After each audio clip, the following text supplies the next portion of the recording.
of some of the amazing structures they've already been printing. And that's it for this week. Next week, they are turning off the extraordinary experiment called JET, a kind of sun on Earth, where they've been studying fusion for the past 40 years.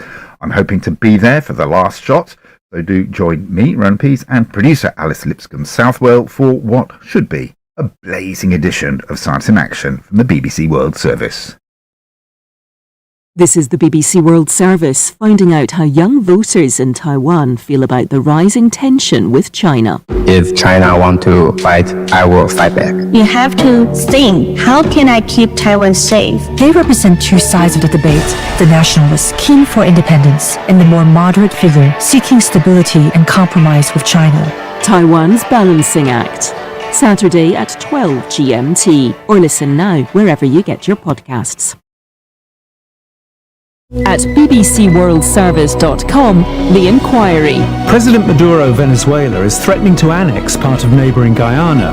Guyana's President Irfan Ali is calling for calm, but other countries have moved troops to the area.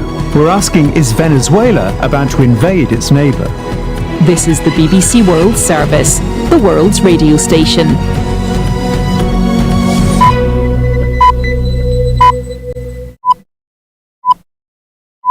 BBC World Service, this is Sean Lay with The Real Story. One topic, 1 hour every week. And this week, Ukraine's President Zelensky has been in Washington and Brussels pleading for more money to keep Ukraine's hopes of victory against Russia alive. But domestic politics in Europe and the United States has delayed the decision. It's been a year of frustration for both sides with limited territorial gains. The Biden administration estimates the defence now counts for 1/3 of Russia's spending. Unlike Kyiv, though, Moscow doesn't have to go begging. As the war enters its second winter, and with Western support for Ukraine flagging, can Ukrainians keep fighting if funding dries up? And what of his nemesis, President Putin? How much support exists in Russia for an invasion which, 22 months on, is still far from achieving its objective, a demilitarized Ukraine neutral between Russia and NATO? So is time running out for Ukraine? That's The Real Story from the BBC, coming up after the news. This is Danielle Yawowiecka with the BBC News. Hello. Hungary's Prime Minister has warned that he's prepared to stop any further attempts to send European Union money to Ukraine. Viktor Orban was speaking after he vetoed a package of aid worth $55 billion at the EU summit in Brussels. Nick Thorpe reports from Budapest.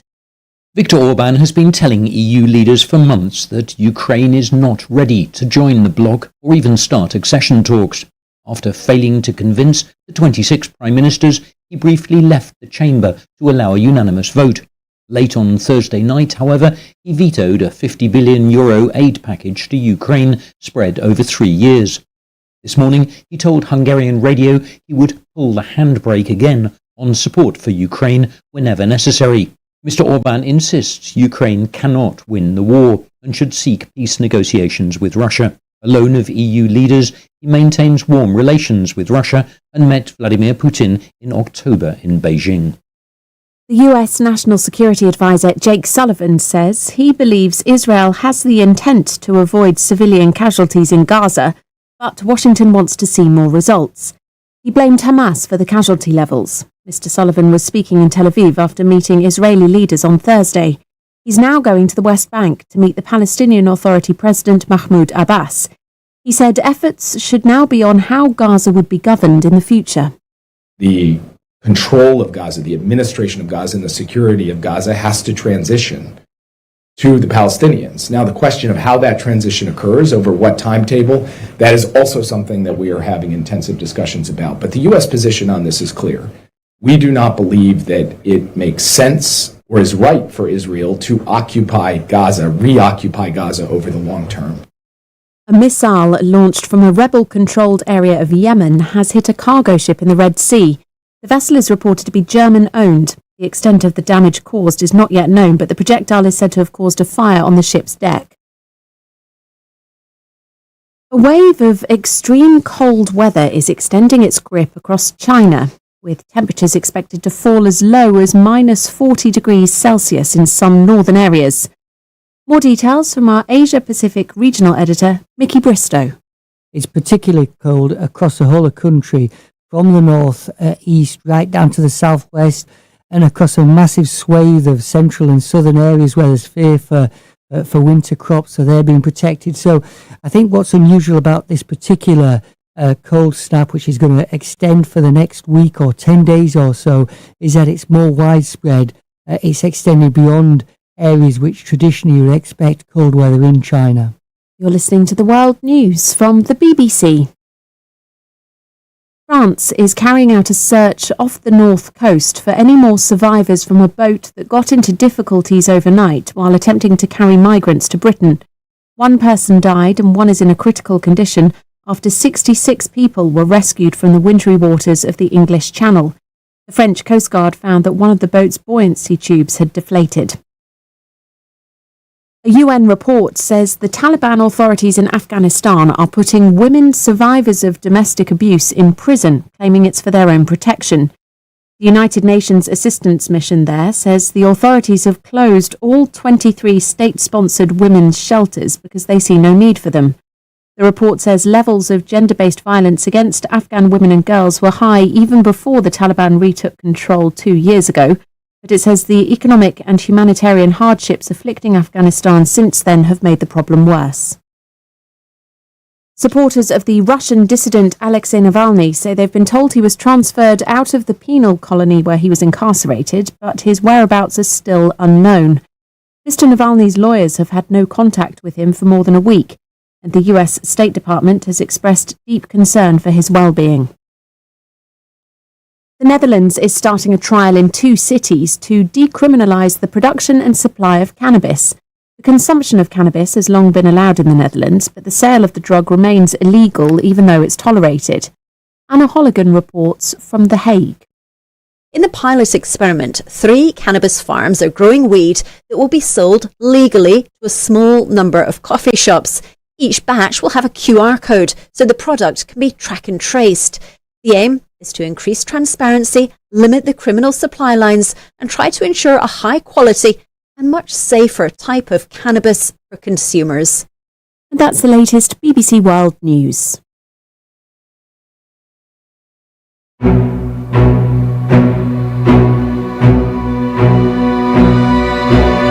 This is The Real Story from the BBC. I'm Sean Lay with your weekly deep dive into a story that's making news and changing lives. And this week, is time running out for Ukraine?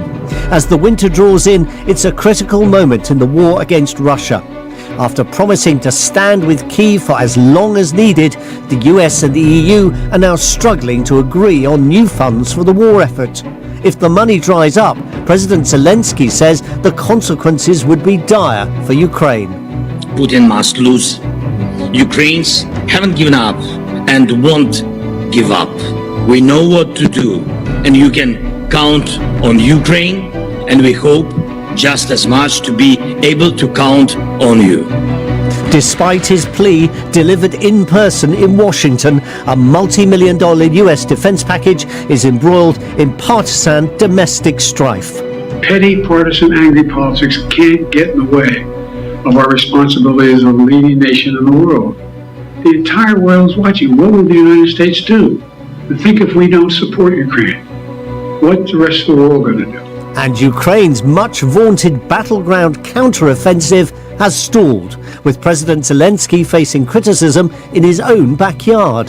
There seems to be a frustration between President Zelensky, where he has to talk up whatever gains have happened for his side on the battlefield to appease Western allies, but there's also a change of view, really, from his generals. Leaders of EU nations are also debating funding for Ukraine, as well as the possibility of EU membership. But they've economic worries at home and a war in the Middle East to contend with. It's clear not all states are on the same page. Enlargement is not a theoretical issue. Enlargement is a merit-based, legally detailed process, which has preconditions. 3 out of the 7 is not fulfilled, so there is no reason to negotiate membership of Ukraine now. In Moscow, Vladimir Putin appears to be biding his time. Despite sanctions, the Russian economy looks as though it's holding up, and President Putin will stand for re-election next year. Практически по всей линии. Our armed forces, practically along the entire line of contact, to put it modestly, are improving their situation. So, is time running out for Ukraine? If fresh funds aren't secured, does Ukraine risk losing this war? What is President Putin's plan? And how might the war end?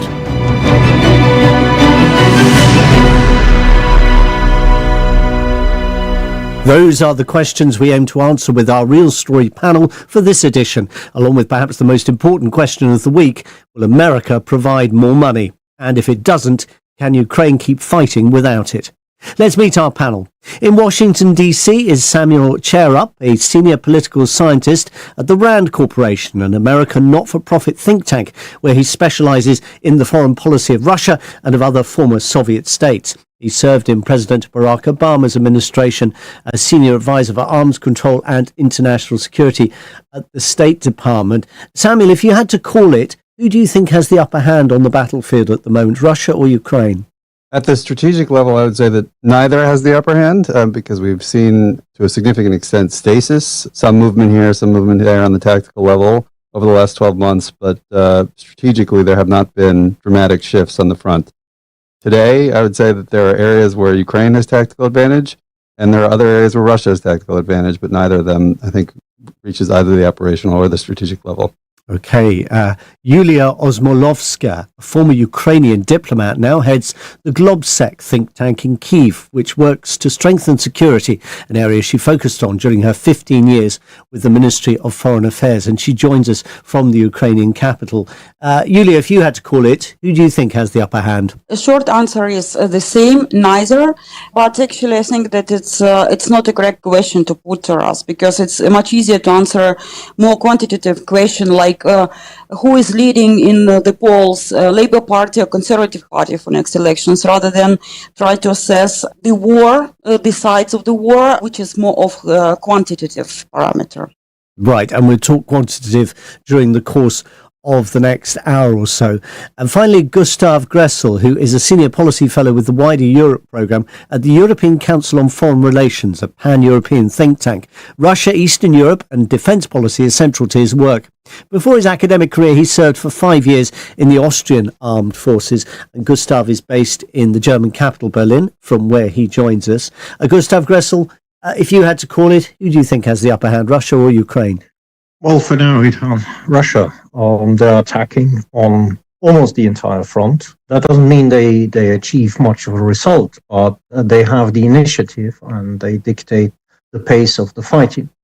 That's, of course, nothing that has to stay forever, but for the time being, that's the situation.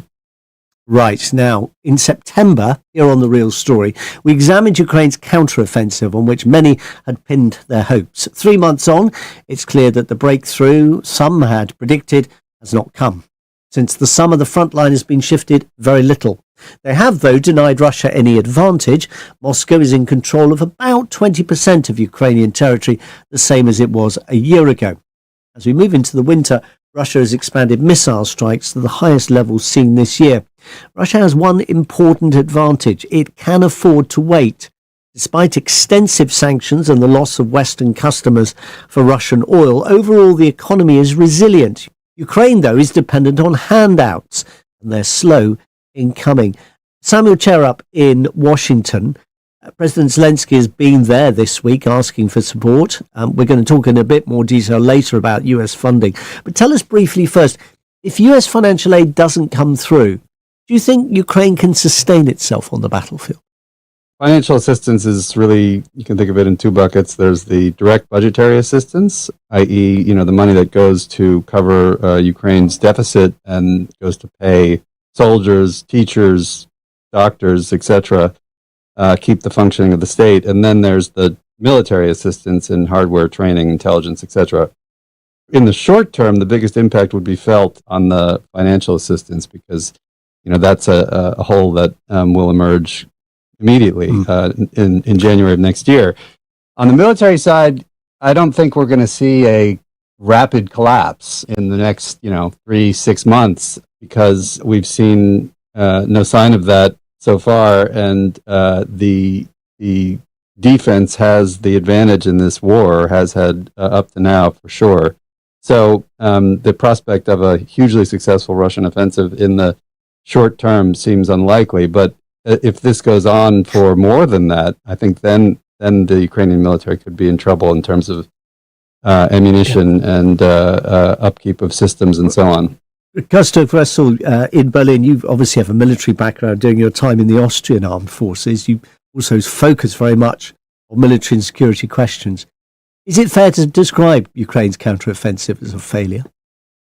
Yeah, it has not yielded the results Ukraine was hoping for. It did not yield the operative results that were envisioned. It did not provide Ukraine with a better position to fight during the winter. So in that sense, it had failed to achieve results. It did, of course, yield tactical gains, but they could not be translated into something bigger. Yulia Osmolovska in Kyiv, diplomatically and militarily, is it fair to say that Ukraine's position is weaker now than it was a year ago? I would disagree with Gustav. I have to remind you that the Ukrainian military chiefs said that we shouldn't expect one big blitzkrieg counteroffensive. There will be a series of consequent counteroffensive campaigns and attacks, and then we will be judging the result. Second comment is, how would you expect a successful result if Ukraine started this counteroffensive with only 30% of what it actually needed in resources? And this is already the question that should be put forward to our partners, because when we assess the gap of what had been requested by Ukraine, then promised and then delivered by our partners, so the gap was big. And actually, if we would have had received something that we received in September this year, but in the end of last year, so the dynamic of the war would have been much different. I mean, President Zelensky's resolve since the invasion of Ukraine by Russia last February has been unwavering. But as the war drags on and few gains are made on the battlefield, some back home, including former advisors and even serving generals, are starting to become critical of his strategy. I mean, just on that question, Ulia, Ukraine's army commander-in-chief told The Economist last month there will most likely be no deep and beautiful breakthrough. How did that go down with the president, would you say?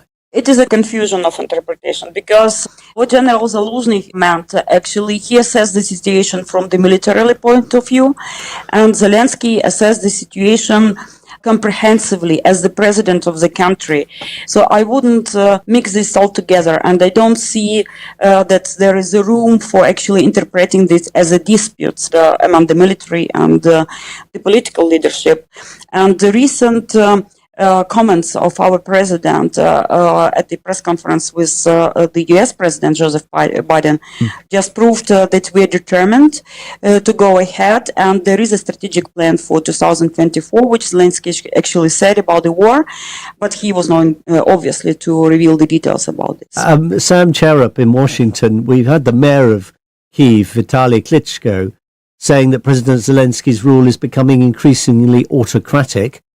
He even went as far as to say Ukraine could end up like authoritarian Russia. What's going on, do you think?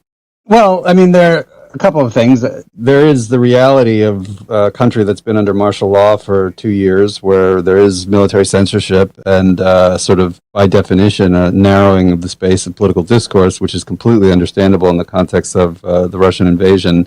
But, you know, as time goes on, I think that there are increasing frustrations among others in Ukraine and Ukrainian politics about that narrowing of that space. So I think that there's a return to a certain extent in recent weeks of political debate in Ukraine, more open criticism of the president and the government than we had seen prior to this, I think, which was only natural in a way. But the context of the counteroffensive not being a huge success creates an environment where politicians who are not on Zelensky's team are sort of incentivized to speak out more openly. Gustav Gressel, I was going to ask you about the polling figures. The Economist last month quoted Ukrainian polling as saying that 32% of Ukrainians trust the president, 70% trust the army commander-in-chief, Valery Zaluzhny, who was the one who made this comment about no deep and beautiful breakthrough. Do you think President Zelensky is politically vulnerable? Well, if you look at the long-term trends in Ukrainian policy, since 2014, the army considerably enjoyed more trust and confidence than any political institution, regardless who was the president. So There's actually nothing new here. Second thing is, yeah, there's some interpretation, there's a rivalry, but the thing is, Solution is not a political animal. He has no political ambition. So that is a bit of a shadow boxing. And part of that, because he has no political ambition and he's an apolitical guy, is part of the reason why he has high trust level, because he's down to earth to his military stuff. I think that we're a bit over-interpreting this.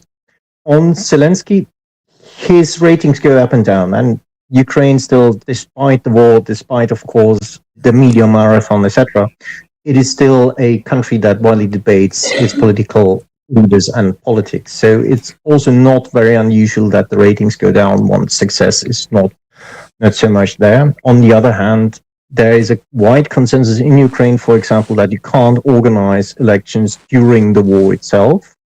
There is a wide expectation that politicians should do their job and stop infighting. So it would be for him the least clever thing to kind of react too much on these polls. Well, one place where you don't see much sign of infighting is, of course, in Russia, with a very different political environment, not least for critics of the president. How do things look, though, to his supporters? Sergei Markov is a good person to ask. He was President Vladimir Putin's spokesman, and he remains a very supportive observer. It looks like that Ukrainian offensive crashed and, in fact, stopped, and Russian army won this battle. So now a little bit optimism. Vladimir Putin made his job well, and the Russian army now much more prepared. And on the next year, Russian army will go forward and will crush the Ukrainian neo-Nazi Russophobic terroristic regime. I think they would dispute that. They would simply say they are trying to defend and have spent the last couple of years trying to defend the sovereignty of their country. First of all, there are no sovereignty of Ukraine. Everybody knows that Ukrainian government is absolutely 100% puppet regime of the United States of America and partly by Great Britain. You are from Great Britain. That's why you don't want to recognize that you make Ukrainians slaves, your slaves, who serve for your geopolitical interest. How would you describe public sentiment in Russia towards the war and towards President Putin? Putin, he will have elections and he will get something more than 70% of votes. Enemies of Russia, such as America, England, Europe, hate Vladimir. That's why we like Vladimir Putin very much. Most of the people want this war to stop as soon as possible. But at the same time, we understand that if we failed the war, next will be American and European occupation of Russia, exactly as they occupy Ukraine, and Russians for sure don't want to repeat neo-Nazi terroristic regime on Russian territory, which we have on Ukrainian territory now. Around this time last year, Russia was in control of about 20% of Ukrainian territory. As we speak, it's in control of about the same amount of territory. Is Putin really winning this war? And what would victory look like? Russians, they used to be winners. Russian believes that Odessa, Kharkov, Nikolaev, Kherson, Zaporozhye, they are Russian cities, and they should be either part of the neutral Ukraine with Russian language as official language, or this city should be part of the Russian Federation. Whatever happens within Ukraine, I wonder really if strategically Russia has lost, because NATO has been strengthened. You have two new member countries who are your direct neighbours, Finland and Sweden, who are now NATO members. Surely a stronger NATO is a problem for Russia in the long term. The joining of Finland and Sweden to NATO is absolutely not problem for Russia. It's exactly absolutely not problem. Because this country have been a member of European Union, in fact, I would say political branch of NATO. So it's no difference at all. In fact, Russian role in the history to crush any who pretend to be dictator of the world. Russia crushed Napoleon Bonaparte, Russia crushed Adolf Hitler. Now Russia has to crush Washington, who want to be dictator of the world. So it's not ideal fate, but it was not our choice. From our point of view, not Russia aggressor against Ukraine, but it's United States of America who are aggressor against Russia, and they occupy Russia, part of the Russia, which is Ukraine.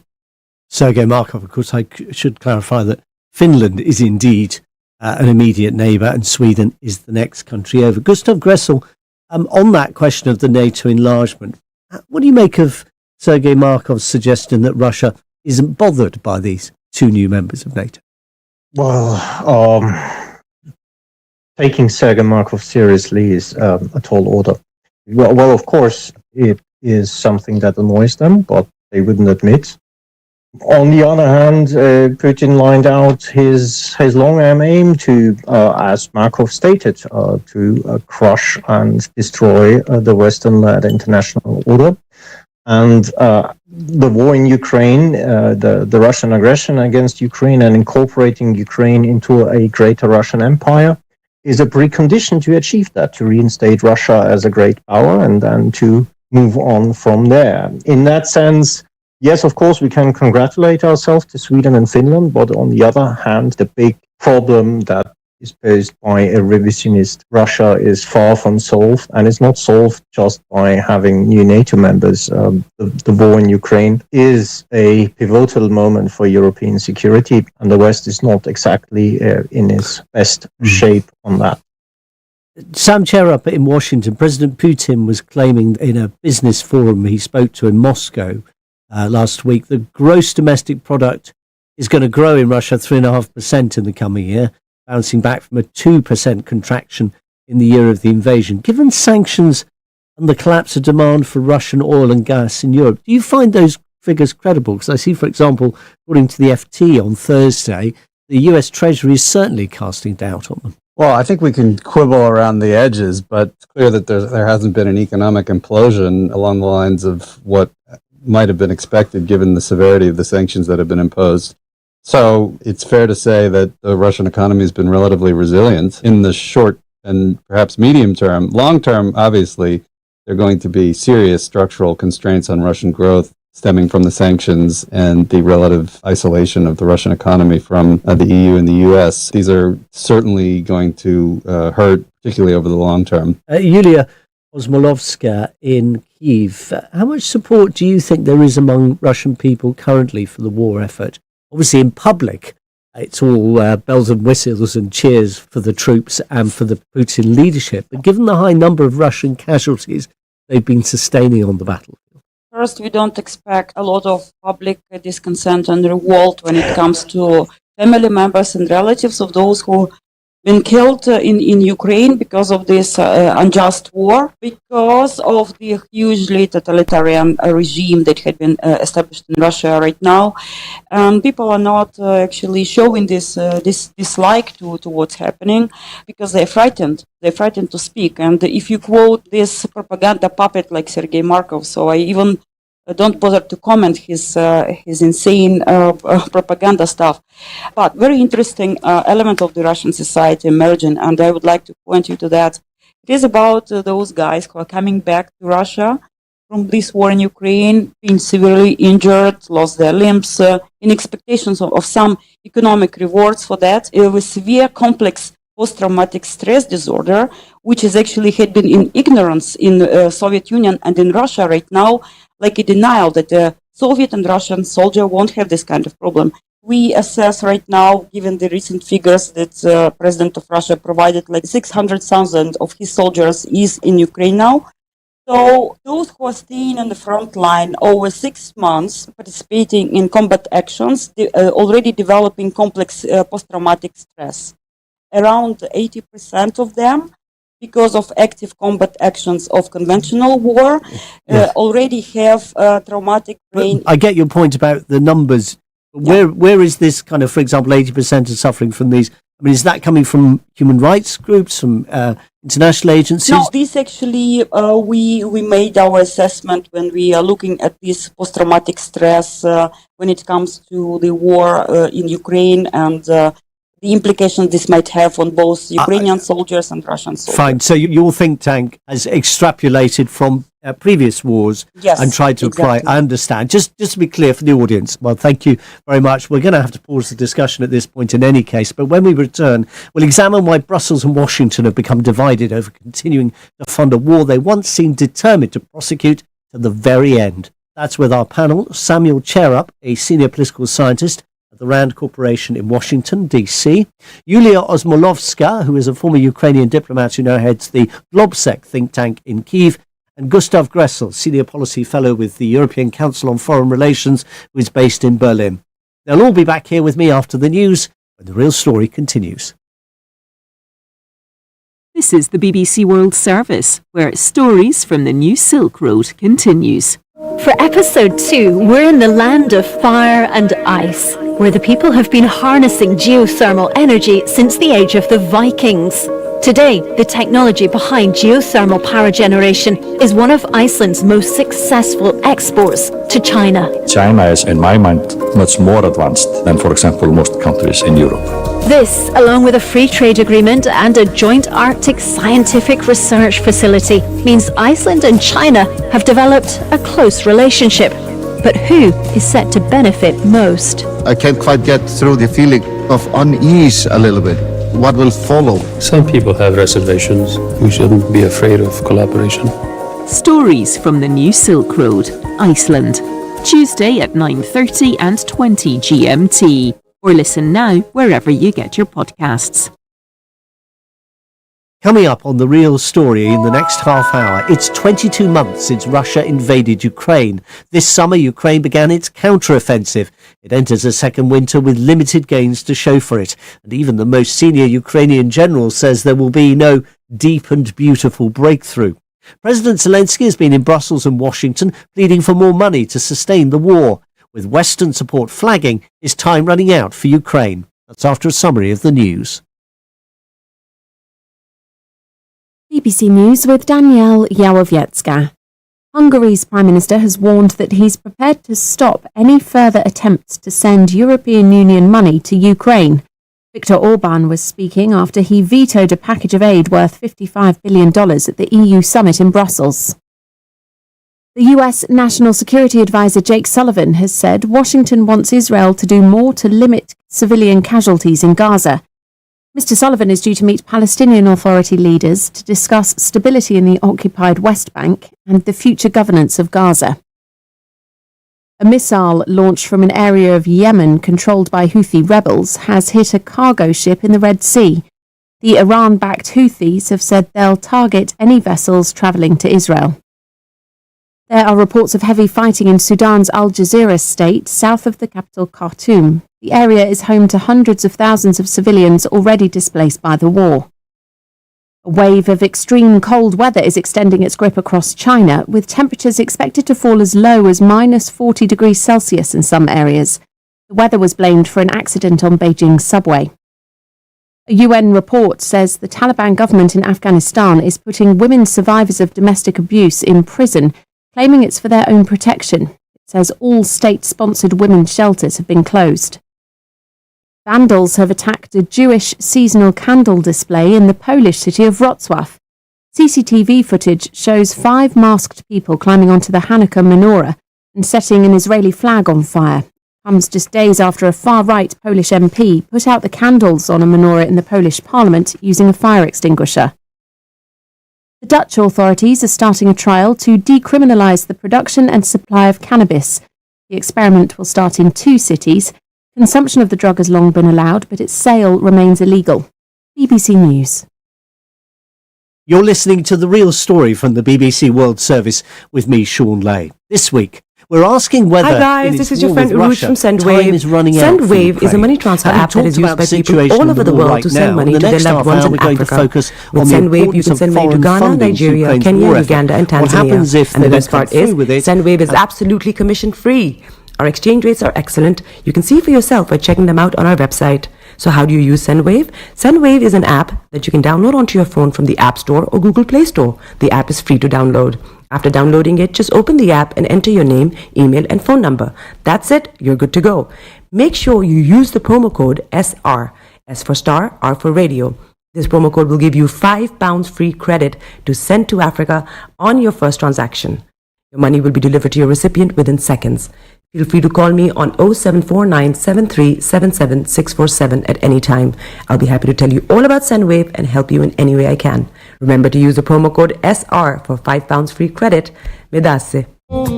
Hi everyone, it's your girl BB Clemens, the author of How to Go From Employee to Entrepreneur and the host of your weekly business show, BB Means Business, the show where we discuss everything you ever wanted to know about business but you were afraid to ask. How do I start my business? How do I raise the finance?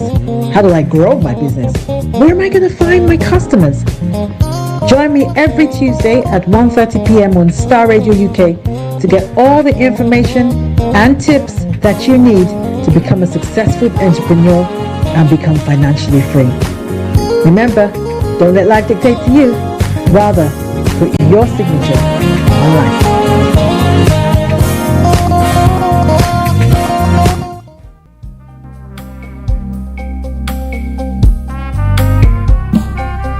Are you looking for the fastest, reliable, and trustworthy door-to-door shipment company? Well, look no further. When was the last time your family received a shipment back in Ghana on time and in time? You are not sure?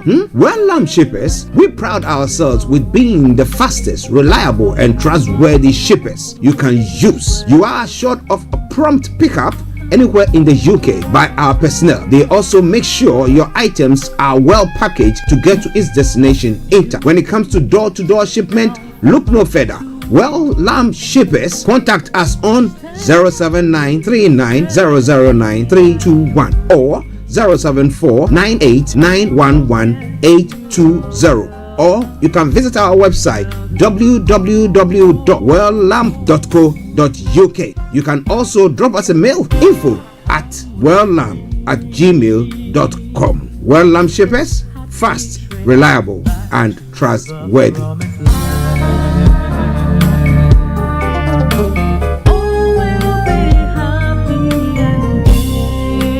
Hi there.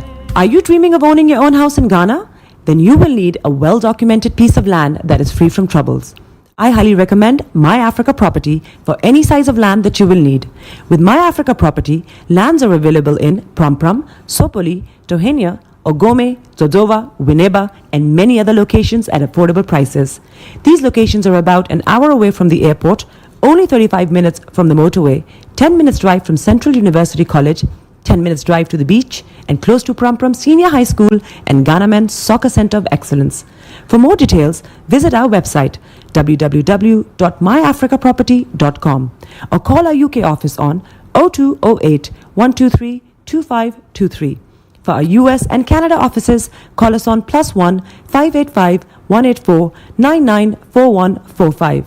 You can also email us at ghana@myafricaproperty.com. Getting onto the property ladder has never been easy until now. Join us this and every Thursday from 7 p.m. to 8:30 p.m. live on the Property Hour Show on Starr Radio UK, where we talk to mortgage brokers, property developers, estate agents, landlord, tenant, property consultants on how to invest or get into the property business and make money. You can't afford to miss this. The Property Hour Show is your best source into the property industry. Tune in to On Point here on Starr Radio UK with Empress Regina every Monday at 5 p.m. GMT. Looking forward to your company. Hi guys, this is your friend Uruj from SendWave. SendWave is a money transfer app that is used by people all over the world to send money to their loved ones in Africa. With SendWave, you can send money to Ghana, Nigeria, Kenya, Uganda, and Tanzania. And the best part is, SendWave is absolutely commission free. Our exchange rates are excellent. You can see for yourself by checking them out on our website. So how do you use SendWave? SendWave is an app that you can download onto your phone from the App Store or Google Play Store. The app is free to download. After downloading it, just open the app and enter your name, email, and phone number. That's it. You're good to go. Make sure you use the promo code SR. S for Star, R for Radio. This promo code will give you £5 free credit to send to Africa on your first transaction. Your money will be delivered to your recipient within seconds. Feel free to call me on 0749 7377 647 at any time. I'll be happy to tell you all about SendWave and help you in any way I can. Remember to use the promo code SR for £5 free credit. Medasse. Hi everyone, it's your girl BB Clement, the author of How to Go from Employee to Entrepreneur and the host of your weekly business show, BB Means Business, the show where we discuss everything you ever wanted to know about business but you were afraid to ask. How do I start my business? How do I raise the finance? How do I grow my business? Where am I going to find my customers? Join me every Tuesday at 1:30 p.m. on Starr Radio UK to get all the information and tips that you need to become a successful entrepreneur and become financially free. Remember, don't let life dictate to you. Rather, put your signature on life.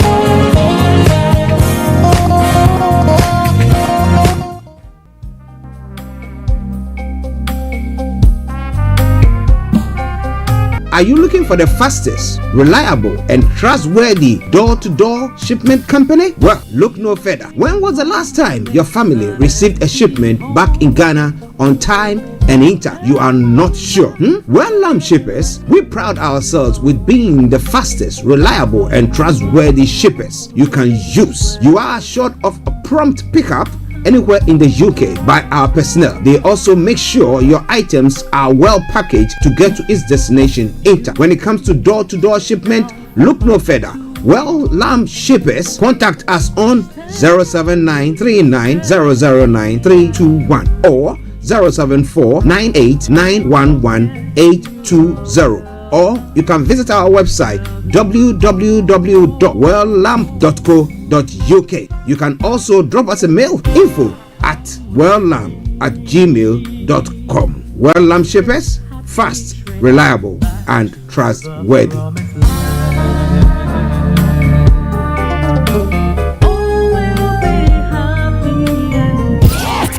The best radio show. Worldwide, online 24/7. Hi there, this is CJ Buckman, your life coach. And whenever I'm in London, I listen to Starr Radio UK right here. But guess what? You can listen to wherever you are. Show them you got the cocoa set. Ladies and gentlemen, it's your boy Harry Song, aka Mr. Songs. This is the Kingmaker Baba for the girls. We're here. This is Starr Radio. Don't go nowhere. UK, London. We they call them London for home. For here, we they call them London. And that's how you know. Just have fun and stay blessed. The best radio show. Broadcasting worldwide, online 24/7. All around the world. In your car, At work, at home, on your smartphone. This is Starr Radio UK. Are you ready to turn it up? 10, 9, 8, 7, 6, 5, 4, 3, 2, 1. Your heart is aching. Smile even though it's breaking. When there are clouds in the sky, you get by. If you smile through your fear and sorrow, smile and maybe tomorrow you find that life is still worthwhile if you just smile. Hey, this is Archie and you are listening to Starr Radio UK and The Morning Show.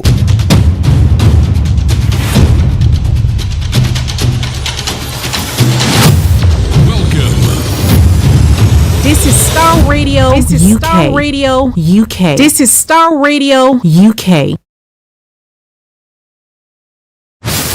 Welcome.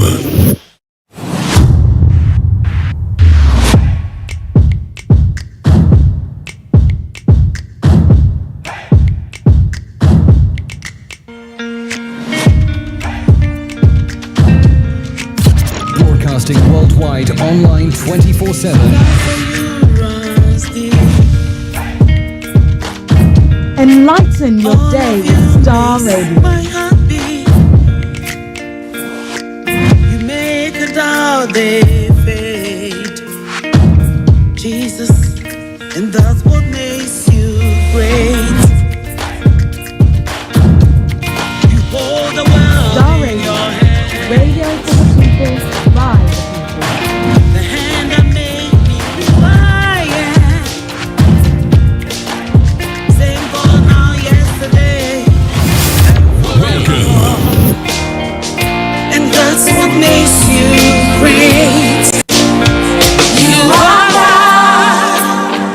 You will never change.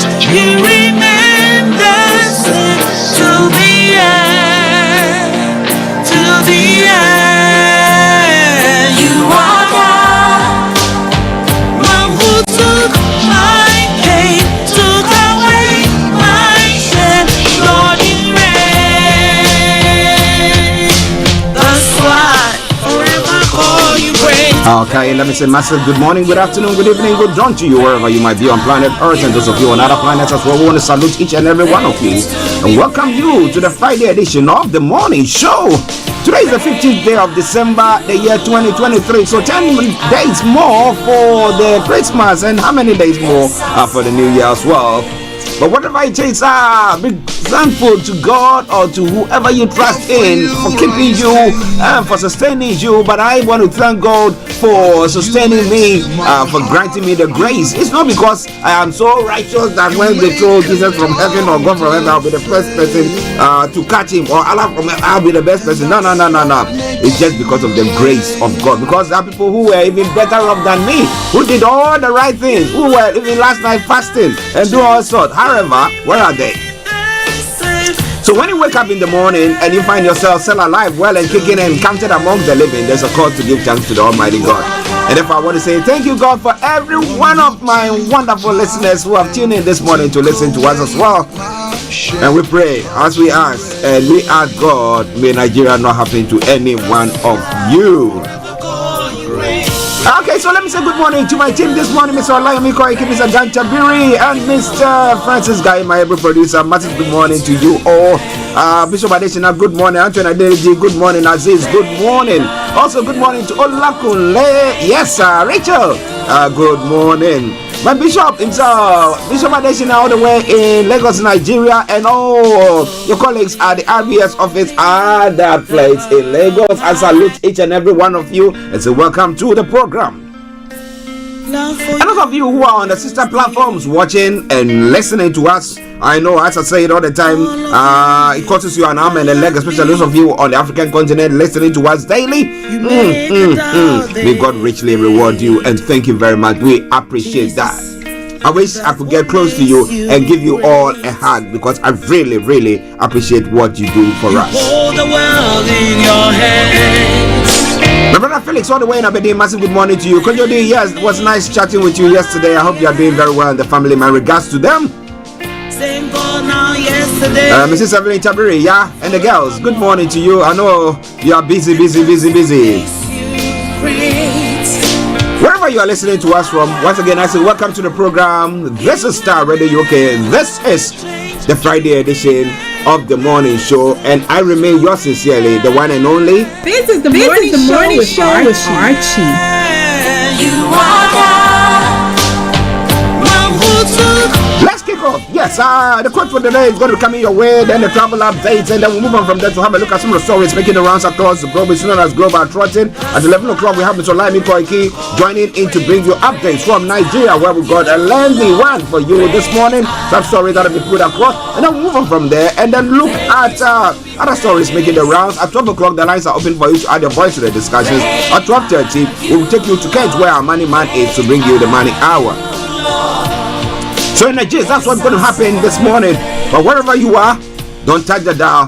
This is Starr Radio UK, the Friday edition of the morning show. All of you makes my heart beat. You make a daughter fade, and that's what makes you. Okay, let's crack on. Let's look at the stories making the rounds this morning, wherever it might be. Yes, so the quote for the day says, what good is success if you don't share it with someone? You catch it? And that is why I had to say thank you to every one of you, because it's good to share what we have with you.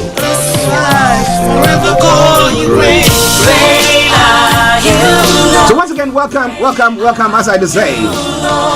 But we're going to move on straight to the weather front. Let me tell you what is happening on the weather front this morning.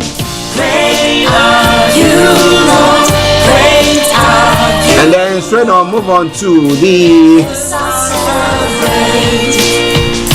travel updates as well. We'll continue from there. Okay, so on the weather front this morning, what have I got for you? It says for London and the southeast of England, this is how the weather is going to be for you today and over the weekend. Yeah, we're going to be seeing this afternoon. We'll see a mix of variable cloud cover and bright spells in places. It will remain dry throughout as well, as it says. And then tonight will become cloudy, but there will still be a few brief of clear spells, and it will remain dry. These conditions will persist throughout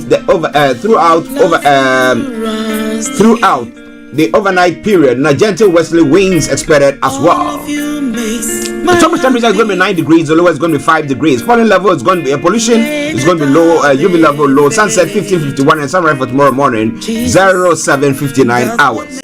And that brings us to the end of the weather forecast. So we're now going to move on straight to the travel updates. So stay tuned and don't touch the dial as well. Starr Radio UK.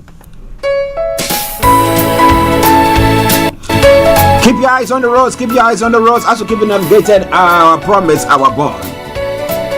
Okay, and this time round on the underground this morning, Central Line has got minor delays. Elizabeth Line severe delays. Northern Line part suspension. Piccadilly Line minor delays. Then Piccadilly, all the other lines are running a good service. London Overground good service there. DLR good service. London Tramlink good service. All right. Don't you worry. I know what. If not, by the time I say Jack, the program will be off. Okay, just bear with me. Now moving on straight to the major roads in London as well. Now A316 and A41 has got serious delays. If you can avoid them, do your best to avoid it. Now all the others have got no exceptional delays. Now the river bars, apart from the Woolwich Ferry that's still got reduced service, all the others running a good service. London Cable Car, a good service there. And that brings us straight to the final segment of the travel update. That is the National Rail. But I want to say once again, good morning, good afternoon, good evening, good dawn to you. Continue to keep your eyes on the roads. Now, Avanti West Coast Cross Country, East Midlands Railways, First Transparent Express, Great Western Railway. I've got minor delays. Great Western Railway, severe delays. Heathrow Express, severe delays. Northern Rail, minor delays. ScotRail, minor delays. And Transport for Wales, minor delays. That aside, on LS, good service there as well. And that is why I would say it once again. Good morning, good afternoon, good evening, good dawn to you, wherever you might be on planet Earth. Enjoy your commute for today. But you know what? Continue to keep those eyes where? On the road.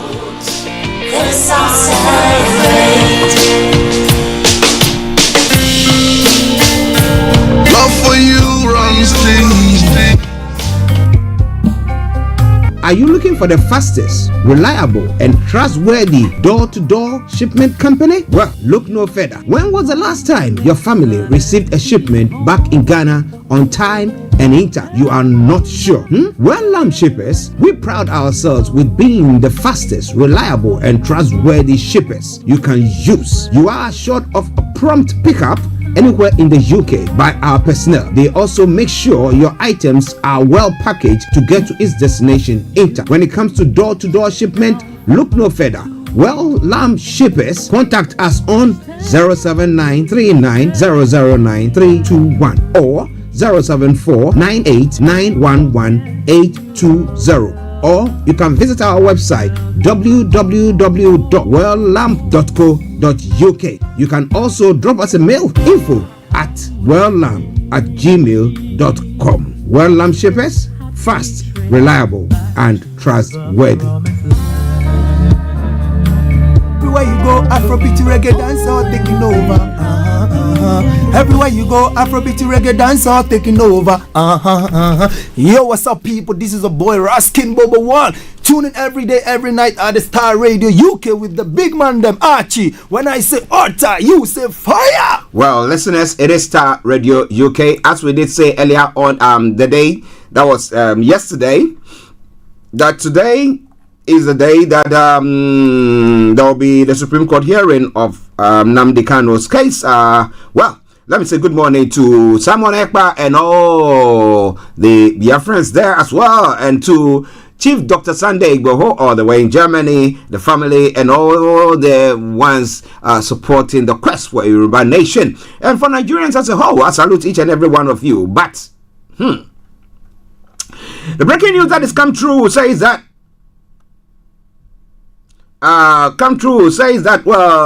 Supreme Court insists Nnamdi Kanu must face trial and overturns appeals court's judgment. We'll be telling you more about all that.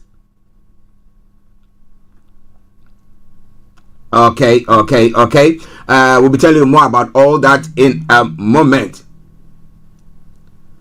Okay, and then moving on straight to other stories as well. Nigeria seeks U.S. collaboration in fight against terrorism. The Supreme Court has set aside a judgment by the lower court that dismissed the terrorism charges against the leader of the indigenous people of Biafra, Nnamdi Kanu. Immigration probes alleged extortion of U.S.-based lecturer. The Nigerian Immigration Service has said it is investigating the alleged extortion of a United States-based Nigerian professor, Moyo Okedeji, by men of the service. We did talk about that yesterday as well. We are transforming Nigeria with support of NAS. That's what Tinubu is saying. And 6 Rivers commissioners resign. Assembly factions hold parallel sittings. And Tinubu should sell Ikoyi prison, other correctional centers to fund education. Ajolo. But do you think that is a wise thing to do? No. You want to have more? You want to have your say? Feel free to do so. It's all coming your way from Starr Radio UK, your favorite African and Caribbean radio station in London. So let's move on to the next story making the rounds this morning, and that pertains to what is happening on other parts of in other parts of Africa as well. South Africa security forces ramp up clampdown on illegal miners, and the genocide in Rwanda. Civil parties denounce the lies by Moyemana, and a prominent Mozambican journalist has been murdered. It's one of the stories making the round. And a referendum to end military rule in 2024. Chad is looking into that. And Somalia to benefit from $4.5 billion debt relief, and that's from the IMF. And Jumaya to end food delivery across 7 markets. Those are some of the stories making the rounds in other parts of Africa as well. Moving on to Ghana to look at what is happening there. Let me bring that your way as well. A quick one from there. Maslock case, ex-co breaks down in tears. Lawyer abandons him. Akosombo Dam spillage. Chief Justice supports victims with 125,000 Ghana cities. And Church of Christ lights the world campaign envelopes thousands in Kasua. And then persons who bought land from Numo Mashi family wouldn't lose their land. That is what senior lawyer and lecturer at the University of Ghana School of Law, lawyer Kwame Jang, has stated. Court dismisses Bakavamawa's application against a 10 million defamation suit. The High Court in Accra has dismissed an application from lawyers of Oliver Bakavamawa seeking the dismissal of 10 million defamation suit for National Security Minister Albert Kandapa. This was after a court has ruled suspended the case, or yes. So, and Sam George has also apologized to Defoe. It's one of the stories making the rounds. We'll be looking at all that in a moment. But wherever you are, don't touch the dial. Starr Radio UK, your favorite African and Caribbean radio station in London. In other stories making the rounds in other parts of the world as well.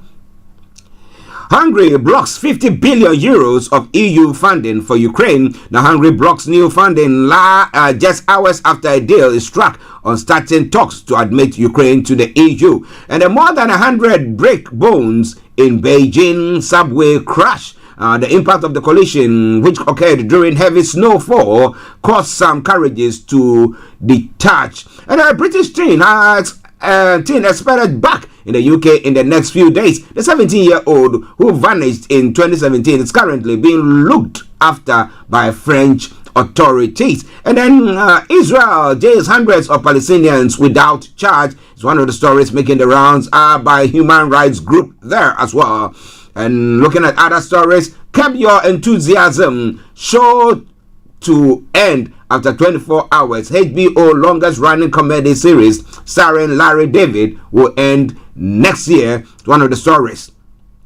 In other stories making the rounds as well, Prince Harry was victim of phone hacking by Mirror Group newspaper judges rules, and he's awarded £140,600 in damages. Well, so what was all that? Last week there was another story that said that he had been fined what was it, 49,000 or 48,000 that he needs to pay for the legal fee for the Mirror Group. Okay, now in other stories, family massively relieved as missing teen found after 6 years, and he's not done enough.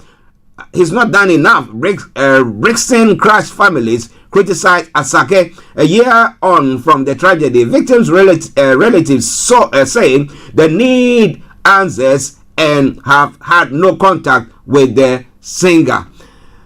Now, is it a singer who was organizing all the security things there, or it is the venue that was organizing those things? Well, it will be prudent of him or human of him to say, oh, hello, sorry about your loss and stuff like that. But he reckons that the venue, those who are in charge of it, are the ones who are supposed to. But I don't know. What do you think about that? So I don't want people to be on about that. Oh, because the singer didn't even get in touch with us to speak to us and say sorry for the death. I mean, well, let's talk about that. And one dead, another critical in Channel crossing a boat with 66 people on board got into trouble near the French coast. The Coast Guard say multicolored Gemini meteors light up night sky. You don't need a telescope to catch what has been dubbed one of the year's most reliable meteor showers. And Prince can't explain why Ghana Lord left work. And work he left hurriedly on his way, and they found his clothing somewhere. I mean, whatever he was doing, was it having a mental a meltdown, or what exactly is it?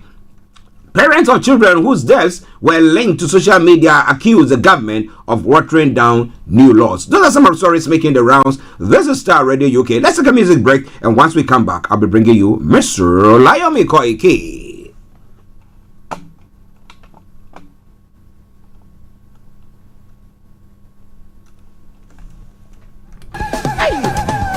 Come on, you faithful. Come on, you faithful. Come on, you faithful to Bethlehem. Come on, you faithful. Come on, you faithful.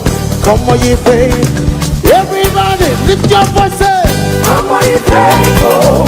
Come on, you faithful. Come on, you faithful to Bethlehem. Come on, you faithful. Come on, you faithful. Come on, you faithful. Sing it one more time. Come on, you faithful. Come on, you faithful. Come on, you faithful. Come on, you faithful to Bethlehem. Somebody say, come on, you faithful. Come on, you faithful. Come on, you faithful. I know you know this one like this. Oh, come, oh, you faithful. Lift it up, say, joy, joy. Oh, come, you say, come and behold it. Come and behold from the King. Oh, come.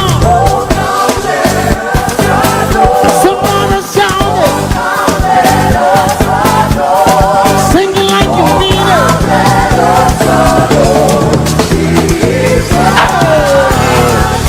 Come on, you faithful. Come on, you faithful. Sing along.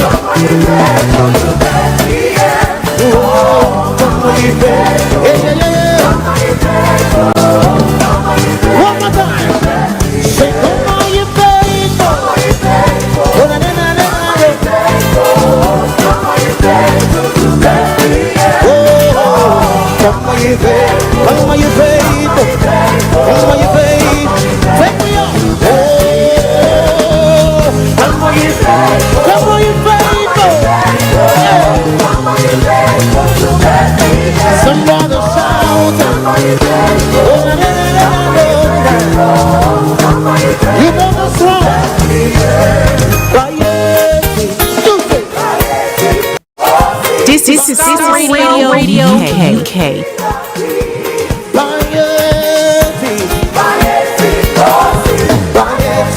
Koiki. Come on, everybody! Clap your hands! Clap your hands! Clap your hands! You say,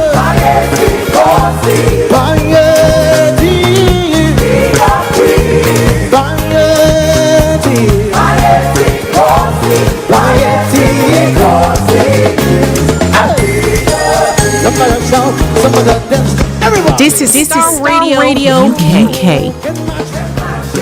You are listening to Starr Radio Morning Show. Starr Radio. Radio for the people, by the people. Archie on Starr Radio. Nobody does it better. you are master of the universe. Only the best music. The coolest way to start your weekend. You are the air, all the music. You are the air, all the power. You are the air, you are the master. Hey. Let's take this another. Are you ready to take it up? Have you heard what the Lord? Okay, listen to Starr Radio UK, your favorite African and Caribbean radio station in London, bringing the time down to 6 minutes past the top of the hour. Bringing you some nice tune there, trying to put you in the mood. I didn't bring you the sound of the Santa sleigh.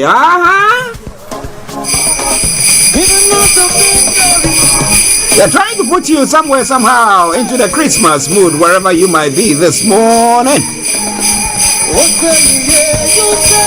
But well, if you want to listen to more music or know what we're doing here on Starr Radio UK,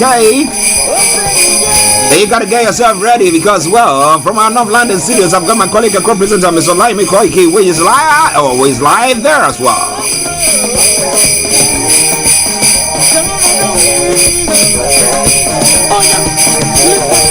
Okay, so the tune from Toby Jeff Richards. Christmas tune made from the African port. Okay.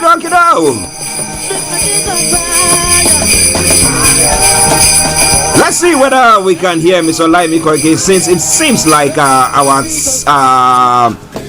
his image is frozen there. Okay, now it's working well. Lift up your praise. Okay.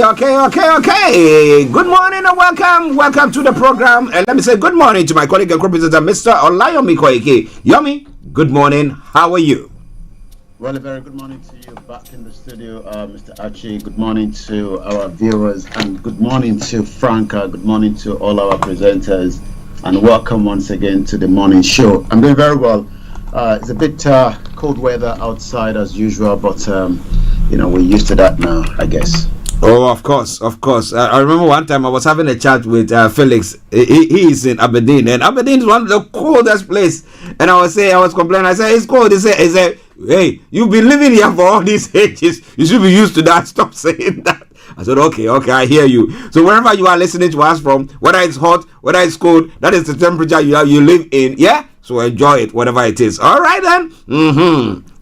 All right. Yes, let's hit the ground running, because yesterday before we left, we were talking about the pending case, the ruling from the Supreme Court that was going to be taking place in line with Nnamdi Kanu's case. Now, information has come through that the Supreme Court has ruled that he needs to stand trial. Yomi.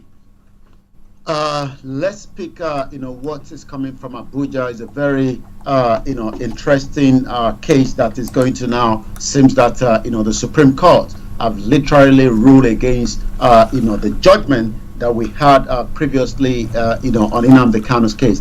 I guess I can give you what we call a snip from the legal team, and let's listen to that, and we'll come back to you in just about a few minutes.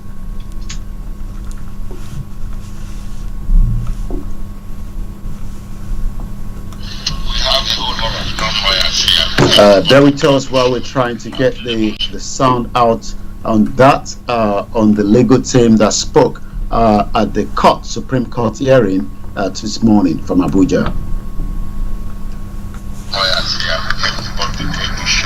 To demonstrate solidarity with Martin Senator representing his senatorial constituency.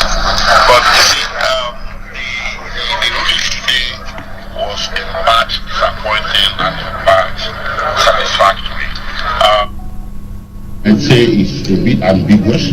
So I'm going to speak very briefly so that I do not preempt what is going to come out of the registry of the court. We are going to promptly apply for certified true copies of what the justice stated in court today. But some things that he made clear were as follows: that number one, Mazen Namdekan was enjoying his bail when his house was invaded, and that was wrong. If you recall, we had obtained a judgment in 2022 at the High Court in Abia State, awarding him 1 billion. So this indirectly affirms that judgment. And that the manner of bringing him into Nigeria was also wrong.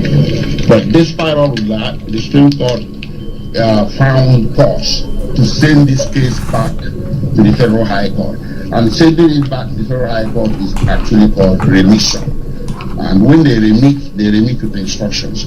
We don't know yet what those instructions are because we don't have certified true copies of the judgment and the judgment order. So in days to come, that will be available and will be made available to the press. Okay, please, when the judge said appeal and cross appeal, what does it mean? Well, if government appealed against the discharge granted by the Court of Appeal, and we cross appealed, against the stay of execution granted by the Court of Appeal. So these were the issues. But what came out, like the revocation of his bail.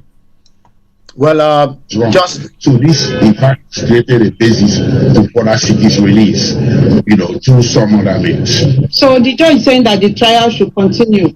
What does it mean for your team now? Well, basically, it's going to continue, or it's good. Well, we'll see, in accordance with the instructions the Supreme Court has issued, and those instructions will be clear when we get them right. So the judge or the High Court judge will have to be restricted within it's called a remission. We have to carry out the court. The High Court has to carry out. Those are words coming from Abuja this morning, as the many people will probably be a little bit disappointed. I'm getting the feedback. I'm not too sure that from your end, Mr. Archie. Okay. Yes, I think there might have been a bit of the volume a bit up there, and that might be causing the feedback there. Is it okay now? Is it much better? Yes, it'll be better now. Yes. Okay. Listen to Starr Radio UK. Now it's interesting the development. So the Supreme Court has upheld what the federal government appeal, that is challenging the verdict of the appeal court, which means the charges against Nnamdi Kanu.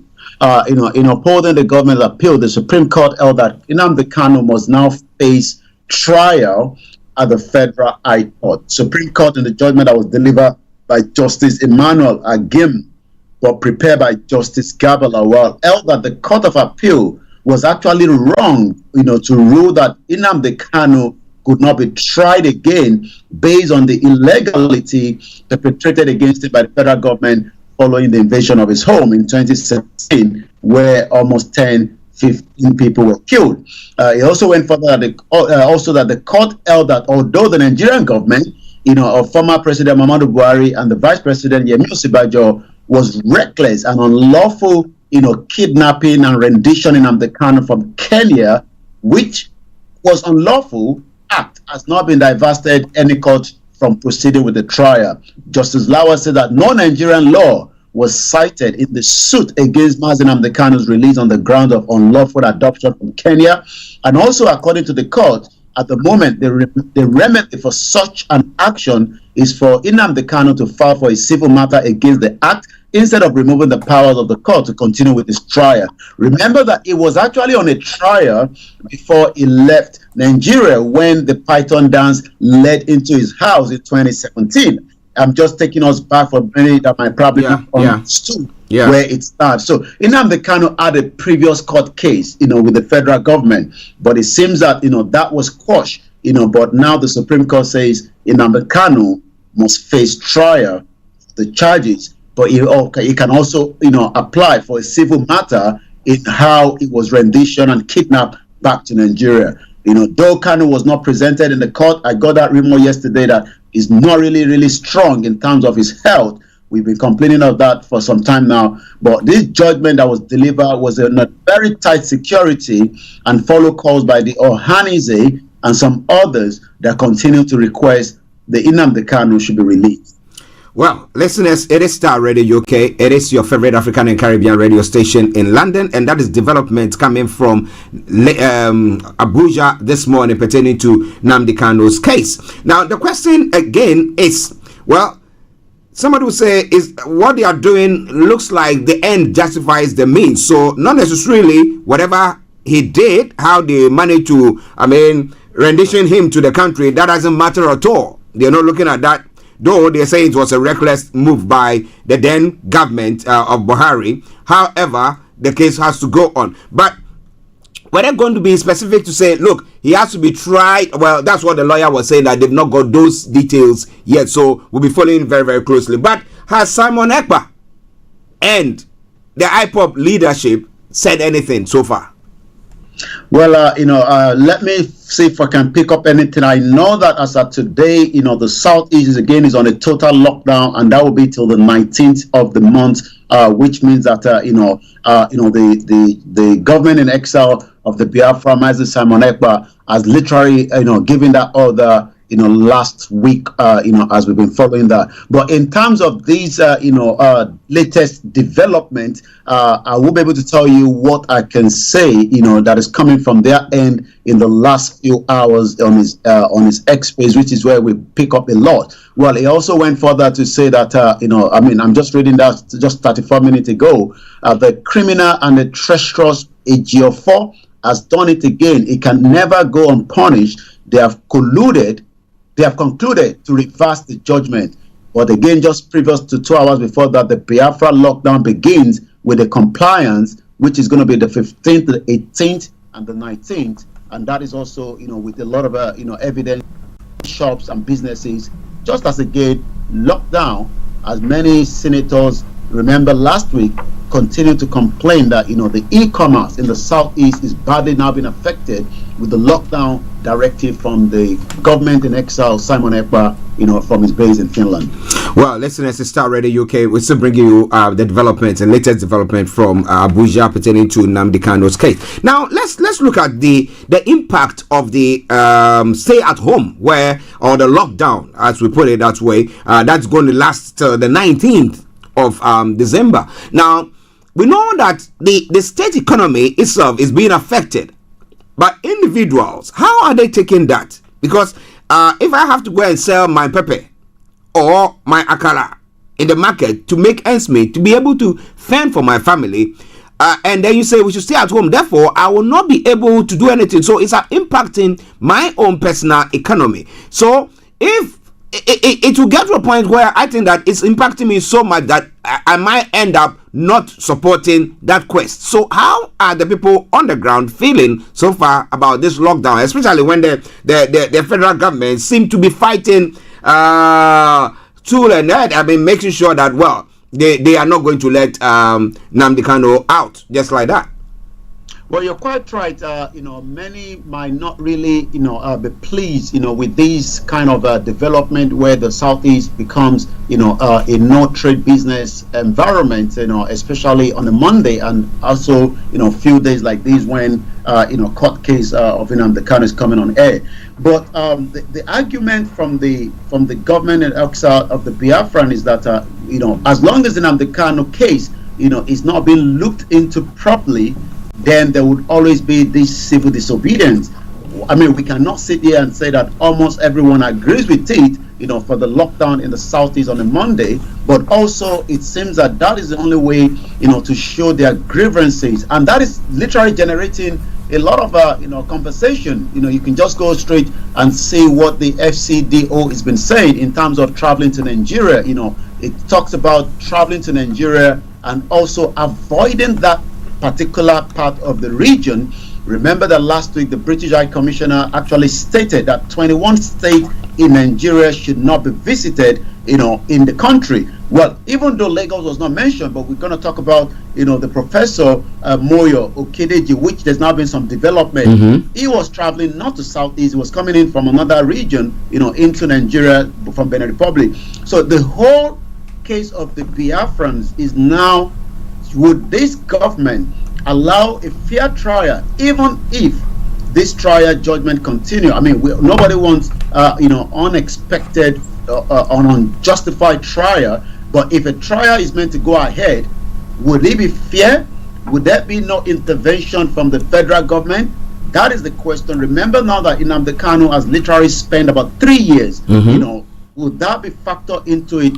What was his offense? I remember the offense that the federal government, as at the time, the former president Muhammadu Buhari, that we can also say is very biased in terms of the handling of the situation in the Southeast, because it seems that from what he has said, the reason why the Twitter was shut down, on us for 6 months was because it was reminding the Igbos of how they were dealt with during the Civil War. The question then is, the state that Nigeria is, it seems that we are all sitting on the keg of a time bomb.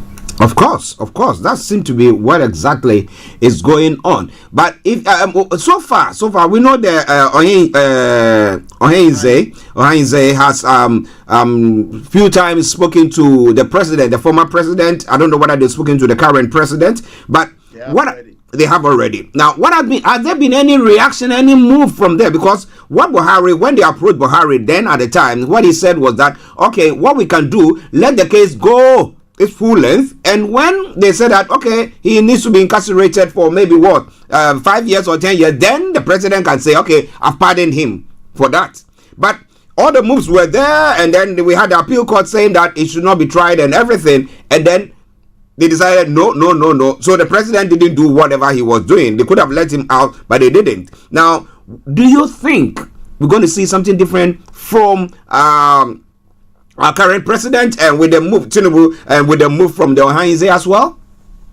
I think from my own side, looking at the situation, it seems also that this current administration is just trying to avoid the situation of the Biafran, but there's no way anyone can avoid it. The case of Nnamdi Kanu is literally gone beyond Nigeria. It's just something that must be discussed, must be looked into. First and foremost, what is he fighting for? That's the question. It's not the first time that we are saying people fighting for a just cause. Sometimes those causes might not be accepted by the government of the day, and sometimes there might even be the carriage of misjustice, and that would just remind me of the story coming out from Australia, where a woman was accused of killing her 4 children, and was sentenced to 20 years. She spent 20 years in the prison, only now to be told that there's been some miscarriage of justice. Only the question is, how do she cope? Nnamdi Kanu's case is that he's operating a radio station from London and trying to break up Nigeria. The question is, okay, if Nigeria is not going to break, is Nigeria literally working for every single Nigerian today? Many Nigerians are crying out about justice for Mohbad, but I've been looking into the reason why there's no justice, because it seems already, I don't have the fact, that there are some big men behind the death of Mohbad, but they're trying to pin that onto the layman. Nnamdi Kanu, just before he started his campaign in 2017, also was at the Nigerian High Commission protesting against the injustice in the northern part of Nigeria sometime around 2012. But it seems that the federal government or some international bodies or countries probably looking at the message and probably getting worried, and just almost the same thing, they are getting worried now that it's not just almost the Biafrans anymore. The Yorubas are also now campaigning, and we saw what took place on the 1st of July 2021 when the same government, President Muhammadu Buhari and Yemi Osinbajo, gave the all order to the attack of the home of Dr. Chief Sunday Igboho. 2 people were murdered in there.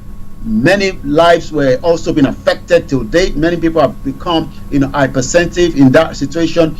And it seems already Igboho spent 2 years as well locked down in Benin Republic, and we saw what the ECOWAS said that was wrong against the international law. Let's hope and see if his lawyer or legal team will appeal.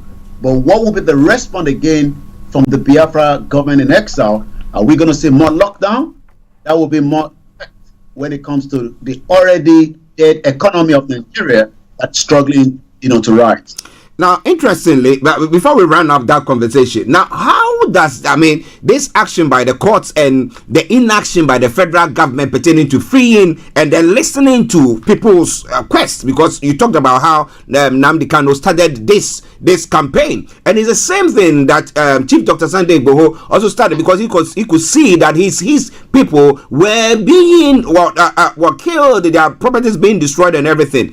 How does this decision and the action or inaction of the federal government make people who are fighting for a quest of that nature, how does it make them feel? Is it something that you have to go on? But at times I do say that there are some things that you can be outside of the country and do it, but if you are inside there, you'll be in trouble, because they will come after you. They will. There's no, they say rule of law, but there isn't any rule of law, and miscarriage of justice, that is the order of the day. Yomi.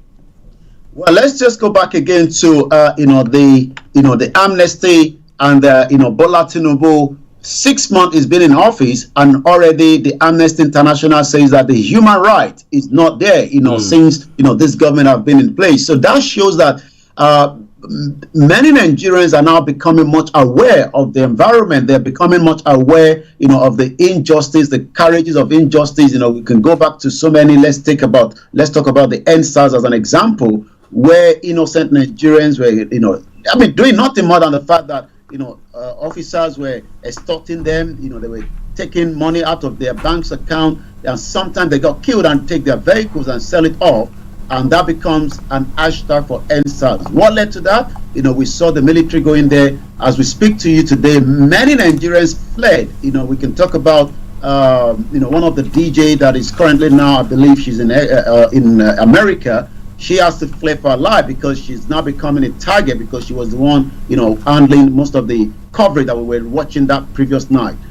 The question is that, the government can live in denial, but one thing is, it will just makes more people interested to see why Nnamdi Kanu has been held, even though, at some point the Yorubas were not really campaigning for the, dissolution of Nigeria, but now we can see that, under the leadership of Professor Banji Akintoye, the question is, Nigeria is not going to work as the structure is presently, because that structure had a faulty foundation by the British government, when they were merging, people that speak different languages, doesn't have the same ideology, and it seems that the politicians are just waking up every day, but like they say, you will push the goat close to the wall, and the goat will come back for you.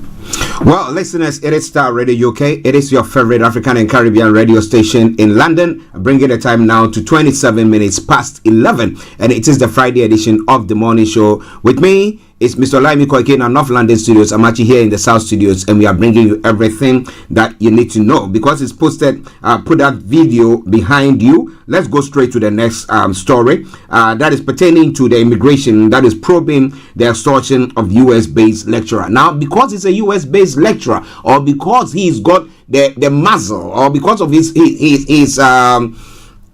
stance in the public, definitely he will have the security and the agency trying to investigate it. But what about this, the common Nigerian person who is traveling from Benin, or maybe you have gone to do some business from Ghana and maybe took some things from there and coming to sell some things or whatever things? The extortion that goes on, the quantum of it.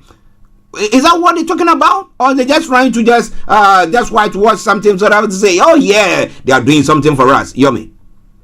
Well, you just asked the ordinary Nigerians that just want to travel, which is meant to be, nothing more than a free travel. I mean, apart from if you're moving with, commodities that is not accepted by the federal government, but you are meant to be able to travel from Benin Republic, to Nigeria without being, literally feeling, a bit of uncomfortable.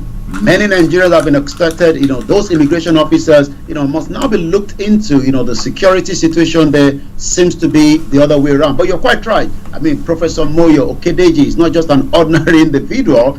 He has a lot of, people that have now come out and talked about this. And as we say, Nigerian government monitors whatever is happening on the social media and they react quickly.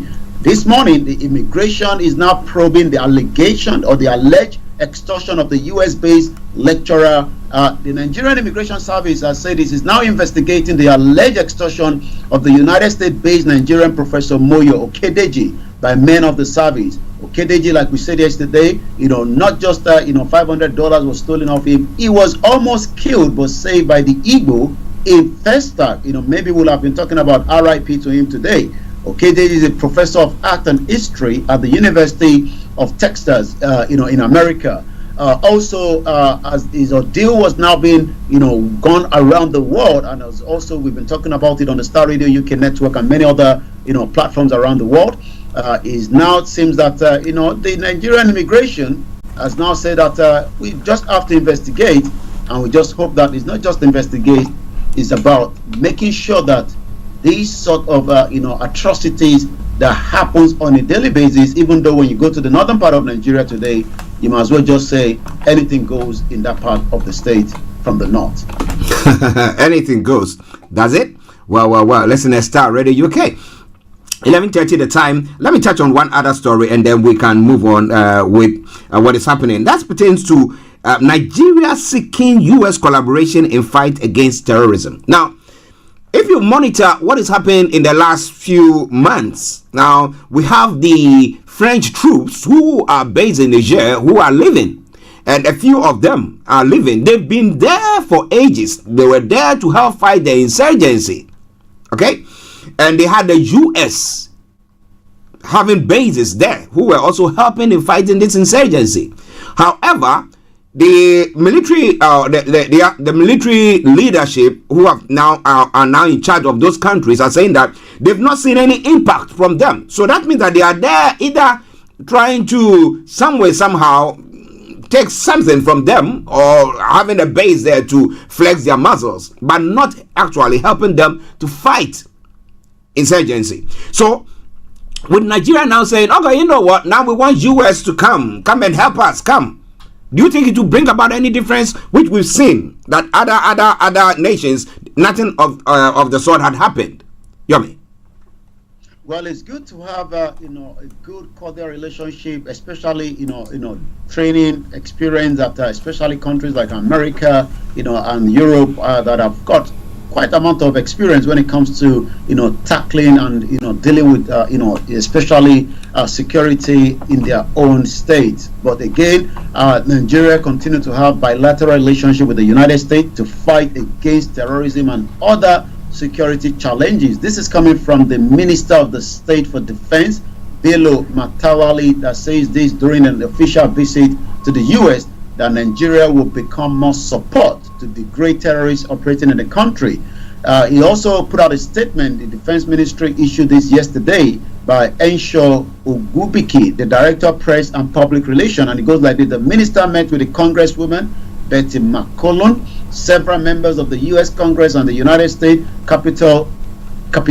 Remember that the U.S. also sold us some certain, military Apache, but these cannot be used, some of fighter jets that were sold cannot be used in part of the southeast. Well, we've seen evidence that the federal government under the previous administration have used it, and this might also be against, the dealings, the deal between the American government and the Nigerian government. But yes, having a long-standing friendship between the two countries, and also reaffirming the Nigerians' commitment to eradicating terrorism. The question is easy for the defense minister to travel down there and say so, when even though Dele Alake just about a few days ago was telling us that those involved in the same terrorism and illegal mining are the same big men in Nigeria. Okay, we'll tell you more about all that.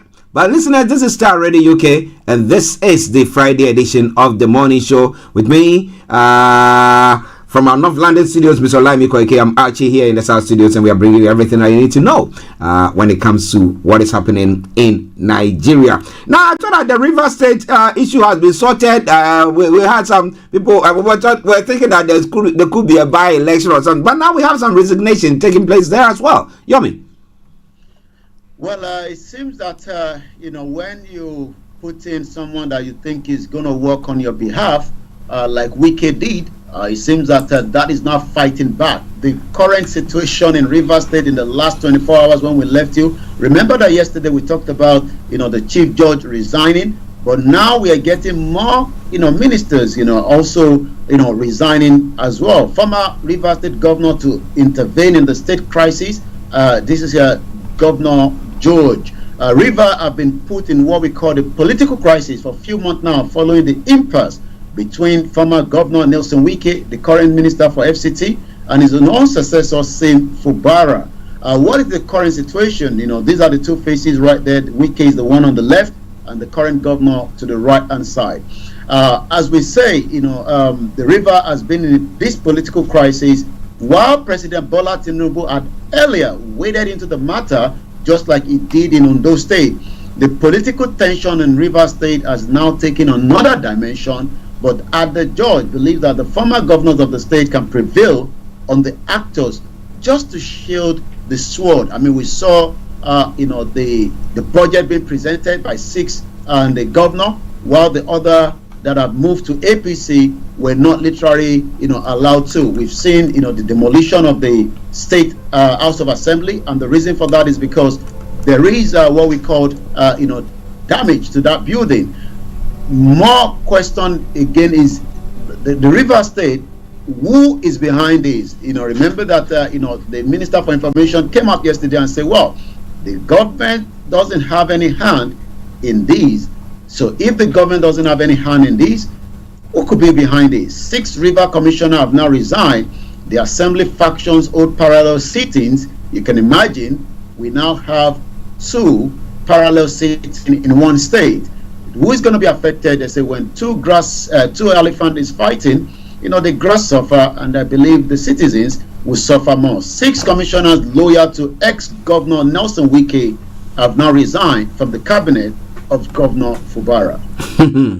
Well, we are out there to see what is going to happen. Will Wike be able to flex his muscle, still be in the federal capital, and still being able to control what is happening in the River State? Well. Don't touch the dial, Starr Radio UK. Interestingly, Tinubu should sell Ikoyi Prison and other correctional centers to fund education. Now, so what are they trying to say? Is it that they should stop incarcerating people, putting them in prison and stuff like that? We should release them, we should sell them all up? I mean, I know that Nigeria prisons are congested. Very, very congested. Well, most of African prisons are congested. According to the rep last week, I wish I would probably get that the sound bite for that next week. The dogs are much well fed than the people in the prison. Oh boy, and that is dangerous. Is it why they think that there's the need for Tinubu to, sell it off to maybe private entities, or they use it to do something else? What is it? What do they really want him to do there?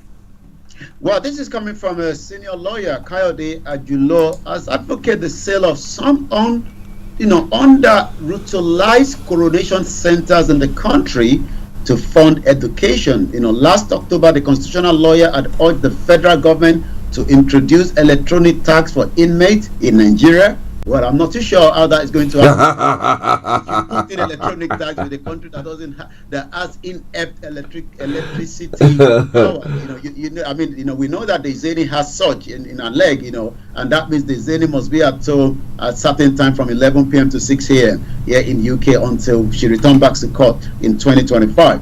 Well, while awaiting trial, so the question is, put electronic tax on somebody in Oshodi. And they're probably putting in his house that doesn't have internet. That is not going to work, But again, Mr. Chilo said this in a letter he wrote to President Bola Tinubu, and he also went further to say that I write on the need to sell some of the coronation centers. I'm getting the feedback coming to me.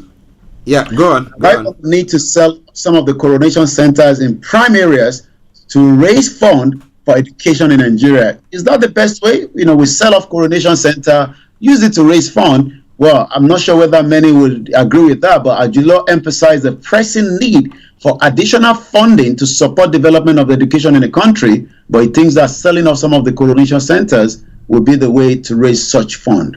Well, listeners, do you think selling off of correctional centers will do for Nigeria? Maybe we get tax. Maybe Yomi doesn't know. Maybe the government have got a special tax that they can do, and they can monitor it from the presidency. Who knows? Nobody can tell us that it can't happen. Well, and just to add this, I mean, I don't know whether you follow the cabinet resignation in bribery scandal in Japan. Japan is one of the best country in the world. When it comes to tackling corruption. I mean, people were, these are money for the campaign, but they have the right to keep the money, but they haven't declared. Even someone had to resign because $7,000 was linked to him. Well, they should come to Nigerians here, $6 billion, and nothing happened. I mean, you can tell that 4 Japanese ministers tendered their resignation on Thursday over a major corruption scandal in the country ruling party. Most of those under the belt of this present administration, let's talk about Gandude, the Gandola, where he was, stuffing, dollar in Babariga, is the APC chairman. He's not going to resign. Let's talk about the same Matawa that went to the, US, talking about the defense. In his state, he actually took 50 vehicles that was now being brought back by the new governors. Well, he should probably resign rather than talking about the insecurity. So you can tell that corruption in Africa is not being dealt with properly, and under the belt of this current administration, President Bola Tinubu, corruption is just like a new beginning.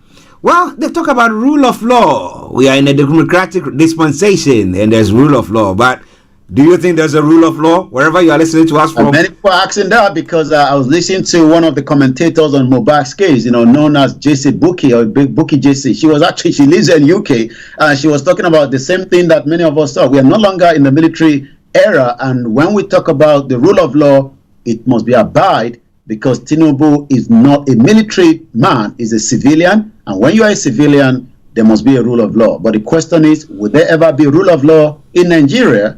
We'll just have to continue to wait and see how he will manage the affair of the most populous black nation in Africa. Well, we might not know. Maybe there are some military cabal behind the scenes who are controlling and moving things. So, though he's a civilian, yet he will be controlled by the military. But we don't know about that. It's just speculation. I'm just joking about that. But listen, Starr Radio UK, to every one of you who have tuned in this morning to listen to us, we salute each and every one of you. But let's go back to Yomi for the rest of the stories making the rounds and what is happening on the social media platform. Over to you, sir.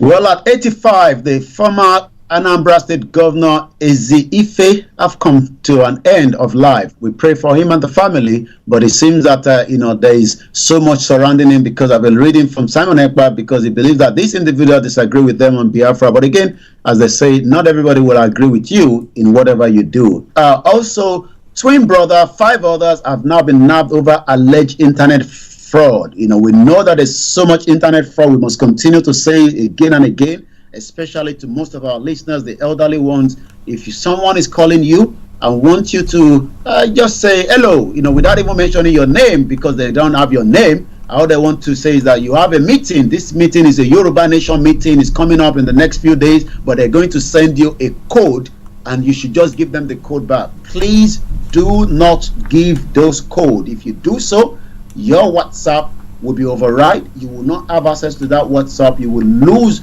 all the contact, and that means you've given away the contact of those that believe that you'll be able to hold that contact to criminals. So many of this is happening in Nigeria. There's so many internet fraud, and we hope that more of them will be picked up and locked up if possible. Well, police is also arranging a businessman alleged for 2.3 million fraud.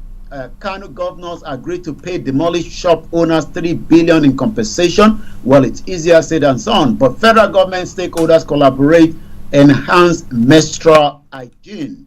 We know that is one thing that every female will go through at some point. Even here in UK, at those particular time, many girls probably can't make it to school. But also in Nigeria, we've talked about even those sanitary pads still being charged in terms of high tax on it. Federal government is now, with stakeholders, collaborate to enhance menstrual hygiene. The Federal Ministry of Human Affairs on Thursday collaborate with stakeholders to enhance menstrual hygiene among women and girls. During this national dialogue on menstrual health and hygiene management in Nigeria, they made commitment with the team accelerating effort for eradicating menstrual poverty in Abuja. Well, we've seen many girls, in Africa, in Nigeria, do not have, what it takes to look after themselves during those periods, and sometimes they're using local hand clothes, and this is not hygiene as well, and it could become even infection as well. So we hope that this is being looked into and talked about, they would also reduce, the cost of, because we don't produce those things in Nigeria, but when the people are bringing them in, maybe there should be some tax waiver on it as well. We go straight to the social media at 11:44 this morning, the 15th day. I was listening to you carefully. It's 10 days to Christmas for those that will be celebrating. It's also 9 days before we're going to be celebrating Eshu Day. Eshu Day will be celebrated across the world. Here in the UK, they'll be celebrating it as well. I've been following a particular platform. They plan to host something from 24th to the 25th. Just as some will be celebrating Christmas, one thing is, we must not fight for religion, but we must save and protect culture and tradition. But Eshu is not the devil that we talk about in the real Nollywood movie that has been portrayed. When people say everything you do, they tend to say is Eshu.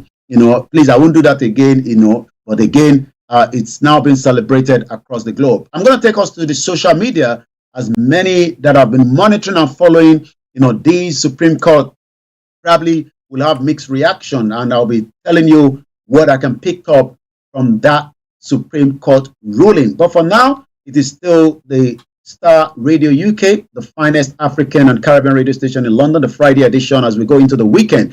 Well, our own Showore says, and I quote that, he was not given access to get into the Supreme Court. Nobody will want him to be there because they know that Supreme Court will not want Showore there. So Showore says, a country where justice is shrouded in secrecy, a country where justice is sacrificed for the unjust, inhumane, despicable, few is never going to be free without a revolution. Hashtag revolution now.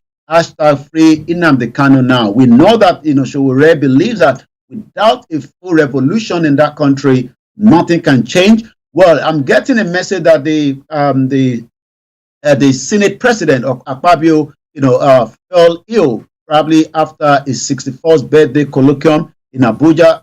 He actually collapsed yesterday. Was while he was at Transcorp Hilton Hotel in Abuja, but was rushed to the hospital. We'll be monitoring that. But again, it shows that there's so much when it comes to Nigeria. But for now, the Supreme Court is trending as much as Naira Marley has now also put a 500 million against Yabojo, for defamation. But 121,000 is what is trending on the Supreme Court, and I think we should pick on that this morning before I come back again to you. As we say, it is now going to be a case between the federal government and Nnamdi Kanu, as the Supreme Court says he would have to go, to defend himself against the charges. This one says I'm not going to read that because it seems it's not going to be good for the platform. Any president or country or leader or race or leader of people who is fighting freedom to get a new country who was kidnapped, and people who is leading can't find who planned his kidnapper, just know it's people that is working with plans is kidnapping. This is coming from Chidoze. Also, Abra 786 says, as long as the judicial system blinded their eyes after all evidence shown against Tinubu that he wasn't our satisfied president-elect, then don't expect Nnamdi Kanu will be released. We take two more from there. This one says, Biafra is our mandate. And again, we want to know who planned his kidnapping is a question that is also being tread on the platform this morning.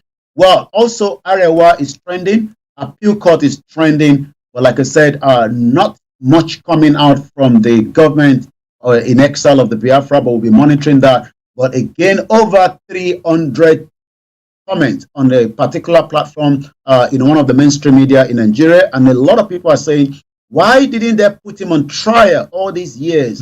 This isn't injustice. It is not fair.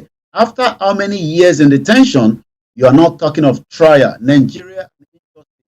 Please, if you want to win this government, what do you people expect? If they want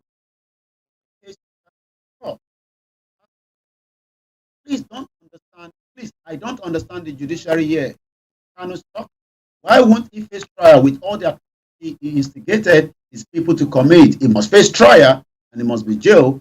And you can tell this is coming from David Oluwaseun. I'll come back to you in the studio. Well, listeners, quite an interesting development there. And as Yomi said, we'll be monitoring every one of them closely. God willing, Monday, when we come back, we'll be able to bring you all that. But once I'm on, if there are any development that I need to put across, I will be doing so. But Akpabio, what happened to him then?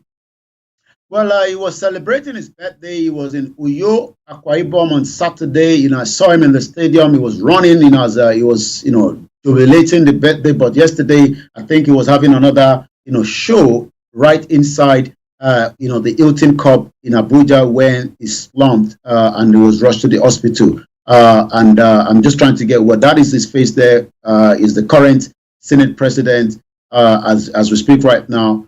As many say, is a rubber stamp. But we hope that he gets better. And right there is another image with him there and the president. And we'll be monitoring that to see what happened, with him. Well, we wish him a speedy recovery. Listeners, that's Mr. Olayomi Koiki from our North London studios, and he's brought you updates from Nigeria. Yomi, before you go. Well, it is the weekend as we'll be monitoring, the event and activities of the weekend from here. But again, may Nigeria not happen to us, just as many that are still planning to go home with the Christmas time. You have the right to travel, but please make sure you put in extra vigilance around you, because as we say, we don't want to hear something bad happening to you. But for now, weekend is a beautiful one. I'll be spending mine with my family. I hope you spend yours very good as well. Have a very good morning, Mr. Archie. Bye for now. Bye-bye.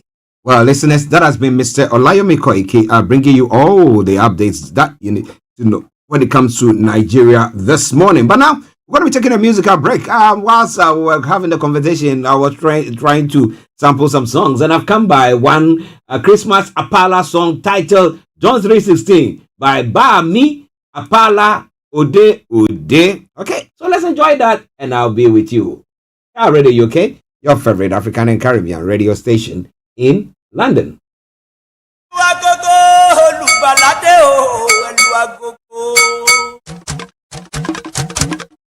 Ode, ode, ode. Ode, ode, ode. Ọba tá ń wí ode. Ọba tá ń retí rẹ̀ ode. Olùgbàlà ode. Aláàfin ọ̀run ode.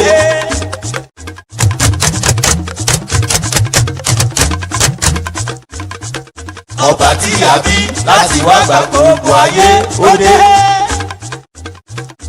Nítorí ọba, nítorí ọba, nítorí ọba ní í ṣe kánkán. Ẹyẹ má ṣe bẹ́ẹ̀ mọ́.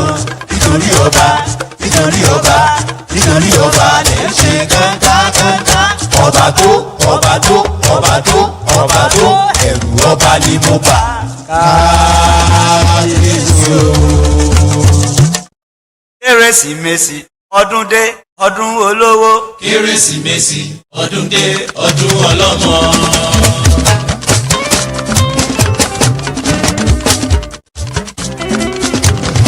Kérésìmesì ọdún dé ọdún olówó. Kérésìmesì ọdún dé ọdún ọlọ́mọ. Àbí olùgbàlà kan fún wa. Àbí olùgbàlà kan fún wa. Àti bí Jésù Kristi ní ìlú Bẹ́tílẹ́hẹ́mù. Ẹni tí ó jọba ayérayé, àwọn amòye mẹ́ta wá láti mú ẹ̀bùn àfọ̀bá tàbí fún wa. Kérésìmesì ọdún títí tó ti dé, ọdún olówó, ọdún ọlọ́mọ ni. Kérésìmesì ọdún dé, ọdún olówó. Kérésìmesì ọdún dé, ọdún ọlọ́mọ. Kérésìmesì ọdún dé ọdún olówó. Kérésìmesì ọdún dé ọdún ọlọ́mọ. Àbí olùgbàlà kan fún wa. Àbí olùgbàlà kan fún wa. Níbo la bí sí? Ní ìlú Bẹ́tílẹ́hẹ́mù. Ẹni tí ó jọba ọba ayé ayérayé àwọn amòye mẹ́ta wá láti inú ẹ̀kún wá fọba tàbí fún wa ọba títún tàbí ìsáyà tiwa. ìwé Jòhánù yìí orí kẹta ẹsẹ̀ ìkẹrìndínlógún wípé Ọlọ́run fẹ́ aráyé tó bẹ̀ gẹ́gẹ́ fi ọmọ bíbí rẹ̀ ṣoṣo fún wa. This is Starr Radio UK. Ó má bá ṣùgbọ́n ó lè ní ayérayé. Ìwé Jòhánù yìí orí kẹta ẹsẹ̀ ìkẹrìndínlógún wípé Ọlọ́run fẹ́ aráyé tó bẹ̀ gẹ́gẹ́ ó fi ọmọ bíbí rẹ̀ kan ṣoṣo fún wa. This is Starr Radio UK. You are listening to Starr Radio Morning Show. Nípasẹ̀ Ádámù àti Ìbà ẹ̀mí àgọ́ gbogbo ayé ló dẹrú ẹ̀ṣẹ̀ dẹrú ikú. Well, Christmas still is made from the African port, or made in the African port. This morning, coming your way all the way from Nigeria. How about you? This from the Yoruba, Okay, I think I was going to line up another one from the other parts of Nigeria as well. But for now, let's leave that one and let's continue with the program. Starr Radio UK, your favorite African and Caribbean radio station in London, bringing the time now to 11:55. Unfortunately, we'll not be having Mr. Dante Berisi of JR Accountancy Services joining us this afternoon because he has to make a move, an urgent move, to address some issues for some people. Okay. Anthony Adedeji, massive good morning to you. I hope you're doing very, very well. Now, let me announce the lines open that if you want to join in, you can hop in or hop on and just do so whilst we continue to look at some of the other stories. It is 0208-133-2257. And then you can text or WhatsApp at 0753-966-1744. Our Twitter handle is Starr Radio UK and email address is info@starradiouk.com. Right, so now let's move on. In other stories making the rounds this morning from across the African continent as well.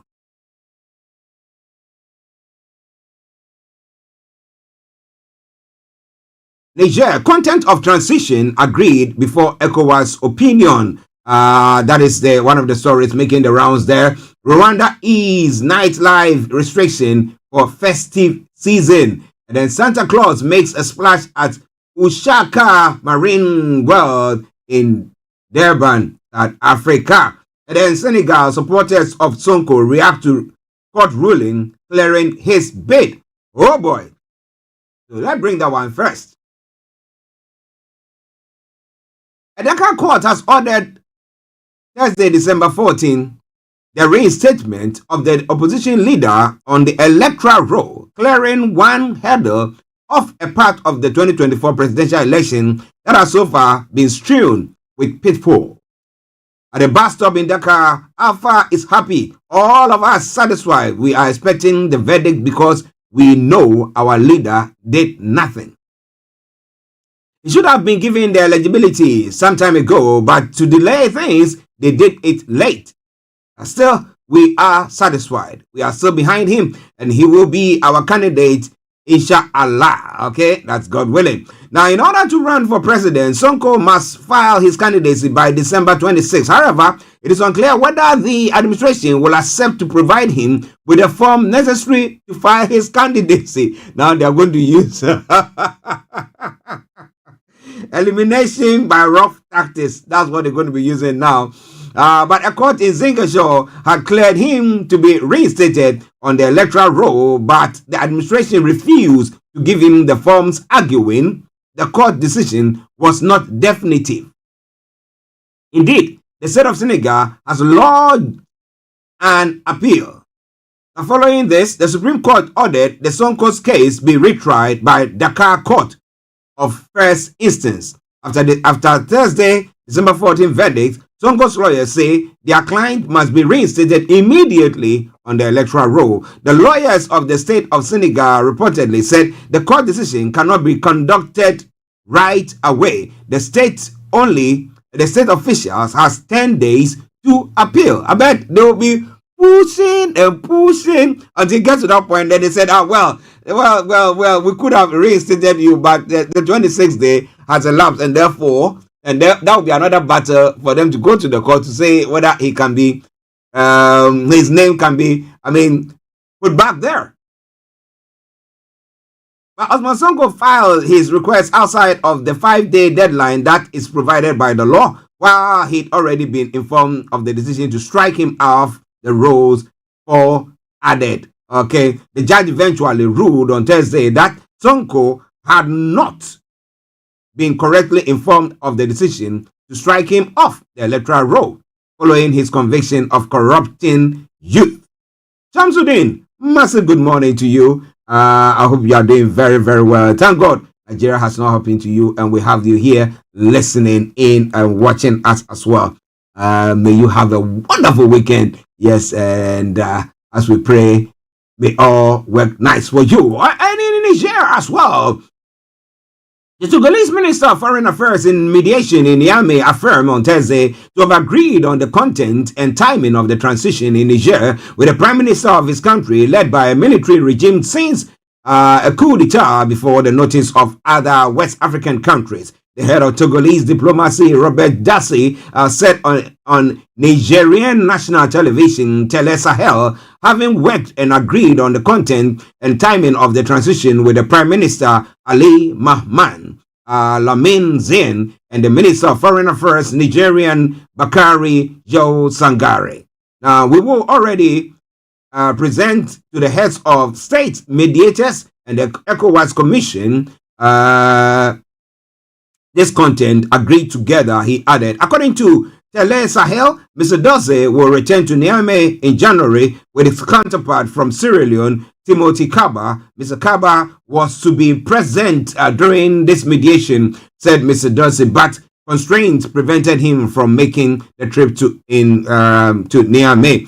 ECOWAS meeting at a summit in ECOWAS is meeting at a summit in Abuja, opening the way to reduction of its sanctions against Niger condition. It is to a short transition before a return of civilian power. Now, during the summit, it was decided that a committee composed of the president of Benin, Togo, and Sierra Leone will negotiate with the Nigerian military regime the commitment to be implemented before a possible relaxation of the sanctions taken by the regional organization shortly after the July 6th coup d'etat. In August, the head of military regime, General Abdurrahman Tiani, declared that the duration of transition will not exceed 3 years and will be set by an inclusive national dialogue. Moreover, ECOWAS declared Thursday that Niger is now suspended from all decision-making bodies of the organization until the restoration of constitutional order in the country. It justifies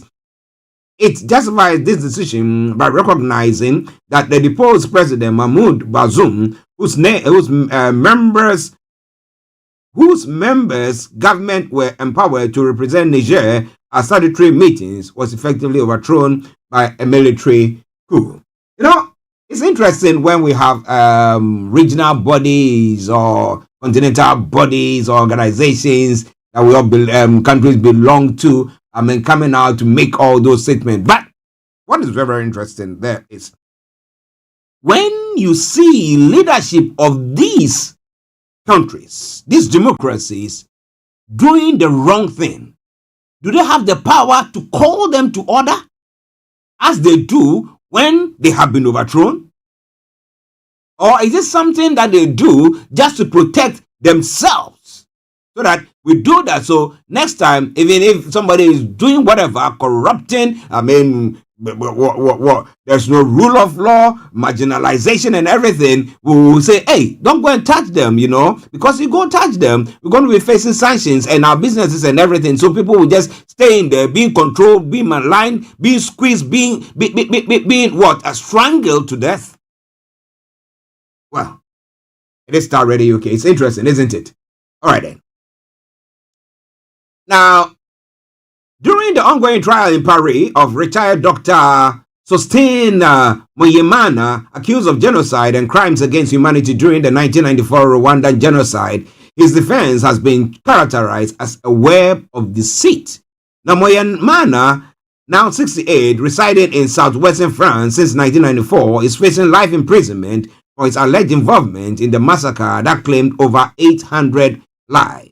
The prosecution contends that 800,000, my apologies, that Moyemana played a role by supporting the interim government established after the attack on Hutu President Juvenal Habyarimana plane. Now, it's alleged that he signed a motion encouraging the killings and participated in setting up barriers and patrols in Tumba, where individuals were arrested and subsequently killed. Moreover, he is accused of holding the key to an office where Tutsi were detained before execution. Throughout the trial, Moyemana consistently denied these charges, portraying himself as a moderate Hutu who attempted to protect Tutsis by offering them refuge in the sector office. However, lawyers for the civil parties argue that his defense is implausible, asserting that he had actively participated in the unfolding violence. One of the lawyers, Francois Epoma, noted Moyemana's attempts to create a narrative where he was oblivious to the events in the country, describing it as a world where he did not listen to the radio, did not look outside, and did not feel the violence growing. This portrayal, however, has been met with skepticism from multiple legal perspectives.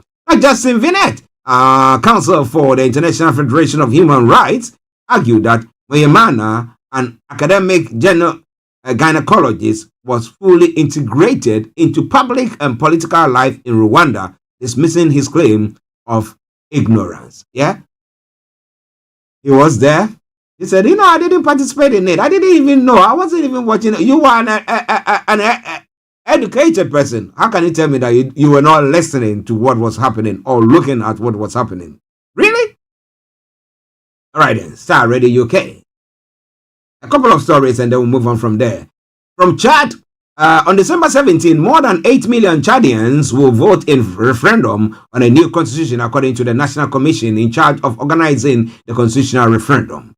But the ballot seems to be going in General Mahamat Idris Deby Itino's favor from the outset, simply because the government has not respected the recommendation of the National Dialogue to let the people choose the form of state. Even if a fringe of the opposition advocates federalism, only one bill is proposed, that of the unitary states supported by the government. In N'Djamena, posters cover the walls in favor of a yes to a constitution for a unitary and decentralized state, which is not very different from the one the military repelled in 2021, enshrining a regime in which the head of state concentrates most of the power. The yes side seems certain to win. The government is waging a high-powered campaign that is crushing the no campaign and is partly based on the rallying of supporters of the Success Masra, an opponent who signed an agreement in principle with the military at the end of October. This alliance stands a good chance against a divided opposition that has been the target of violence repression for over a year. The referendum is the final step towards elections promised by the junta, which has been in power since 2021. The two main platforms of parties hostile to the junta are calling for a boycott and are putting up stop the referendum posters with large red crosses where they can. They hope that a low turnout will delegitimize a general who they accuse of perpetrating a 33-year Deby dynasty. Well. Will he? Wouldn't he? We'll see about that. Well, this is all coming your way from Starr Radio UK. It is your favorite African and Caribbean radio station in London. One other story, then we'll move on to Ghana quickly and then come to other part of the continent to look at what is happening there. Okay? Or other part of the world. The renowned Mozambican journalist João Camuse was discovered lifeless outside his residence on the outskirts of the capital, Maputo, in what is believed to be a case of murder. Local media reports that Kamose fell victim to unidentified assailants, with neighbors attesting to hearing his desperate cries for help during the early hours of Thursday. As the co-owner and editor of the Ponto, a privately owned online weekly newspaper, Kamose was an influential figure known for contributing critical commentary on the government via a local TV station. The newspaper unequivocally declares that its editorial director fell prey to a knife-related murder. In response to the tragic incident, the Mozambique chapter of the Media Institute of Southern Africa, that is a prominent regional press freedom group, has strongly condemned the killing. MISA emphasized Kamose's significant role in championing press and expression freedom within the country. Expressing deep concerns, the Committee to Protect Journalists has called on Mozambican authorities to conduct a thorough investigation. The organization, disturbed by the journalist's untimely demise, urged swift action to bring the perpetrators to justice. This is all coming your way from Starr Radio UK, your favorite African and Caribbean radio station in London. 10 minutes past 12 the time, 20 minutes more to bring the program to a close. Let's move on straight to one of the stories making the rounds. And this time round in Ghana, Exco breaks down in tears and as lawyers abandon him.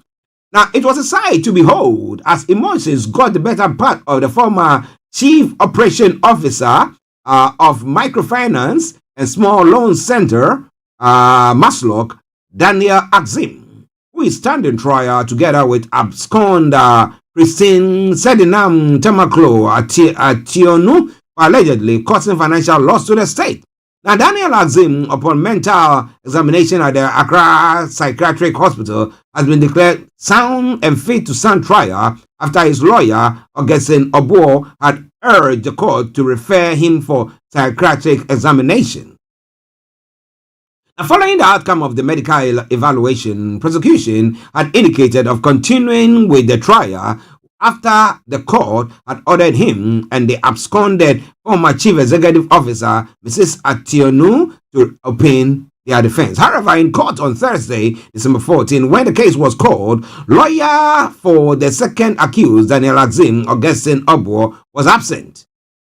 Asked by the court presided over by Justice Efiasewa Sarebochwe, the whereabouts of his lawyer, Daniel Axim, the second accused, said his lawyer had indicated to him he was opting out of the case. As if he had paid his lawyer his legal fees, the accused person said he had long before paid all the legal fees to his lawyer. As has been by my usual practice, a day before the case, I will call him, he told the court. He told me that he is opting out of the case. I was very disturbed, so I pleaded with him that with my current financial status, I cannot afford another lawyer. Emotionally stricken, Daniel Axim said as he broke down in tears while searching for his handkerchief to wipe his tears. Asked by Justice Asare-Bochwe, Justice of the Court of Appeal, who is presiding over the case as an additional High Court judge. Apologies. It seemed to be that there is an echo from my end here. It has come out as and when. So just bear with me. Can you hear me? Can you hear me? All right then. Let's move on. Well, asked by Justice Asare-Bochwe, a justice of the Court of Appeal who is presiding over the case as an additional High Court judge, if he had paid his legal fees to his lawyer, the second accused responded in the affirmative. My lady, I finished payment of whatever he charged me, adding that I told him I will come and see him, see whatever reason, so I will plead with him so he comes back. The ethical rules show that Justice Asare-Bochwe moments after hearing the Warren story wondered why a lawyer would abandon his client after taking his legal fees in full. The judge said, by the rules of the court, counsel for the accused cannot opt out of the case without the court formally discharging him. By ethical rules, you, as lawyer, cannot, your lawyer, or you, the lawyer, cannot collect someone's accused money or someone's money in full, according to you. Daniel asked him and decide not to represent his client. The Court of Appeal judge said that is unethical, and as for me, I will not allow this to pass me by. According to you, you have paid the lawyer in full, and the law or the lawyer has not come to the court to be discharged, only to decide to say he is out of the case. Justice Cerebroche wondered. Well, so definitely there's going to be a warning to this lawyer, and we'll follow it very closely to see what is going to go on there. One other story from Ghana, and then we'll move on.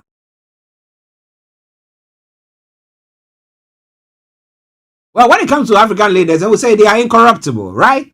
Right. Okay. Now, information coming through says that the Member of Parliament for Ningo Pram Sam Nate George has stated that former President John Mahama is incorruptible. Now, he was speaking on a radio show. He says, stated that the way and manner President Kufuor had packed the courts, Mr. Mahama would have been prosecuted if he had any illegal issues. He has no political baggage on him to think of his next election. This is a man who thinks about the young people of this country and has pledged a 24-hour economy. This 24-hour economy is something for the young people of this country. This is a man who is going to places to place the young people of this country at the heart of his next government. This is a man who is incorruptible. Forget about the lies and others, Mr. Nate stated. He continued, if Mahama was corrupt, what has happened in our judiciary and packing of our courts? You think that Mahama would not have been prosecuted once? He quizzed. The Ningo Pram MP further stated that the former president will win the 2024 elections. We all live to see what happens on that front. This is all coming your way from Starr Radio UK. It is your favorite African and Caribbean radio station in London. In other stories making the rounds this morning, a rush hour collision between two subway trains in Beijing has left 102 people with broken bones. Chinese state media has reported that more than 500 people were sent to hospital after the incident, which occurred at about 19 hours local time, that is 11 hours GMT. That was yesterday. The trains collided during heavy snowfall while going downhill on the Changping subway line. As of Friday morning, 423 people have been discharged from hospital. While such accidents are not common on the Chinese capital transport network, snowstorms reportedly led to the slippery tracks. This then caused a signal degradation, which led the first train to break suddenly, China Daily Report cited. Now, the following train was unable to brake in time while coming down the icy tracks, causing it to slam into the rear of the first train. The impact caused the last two carriages of one of the trains to detach. It is unclear which train was the coup. Well, looking at pictures, none of the good ones there, but well, at least 423 out of the 500 people have been discharged from there.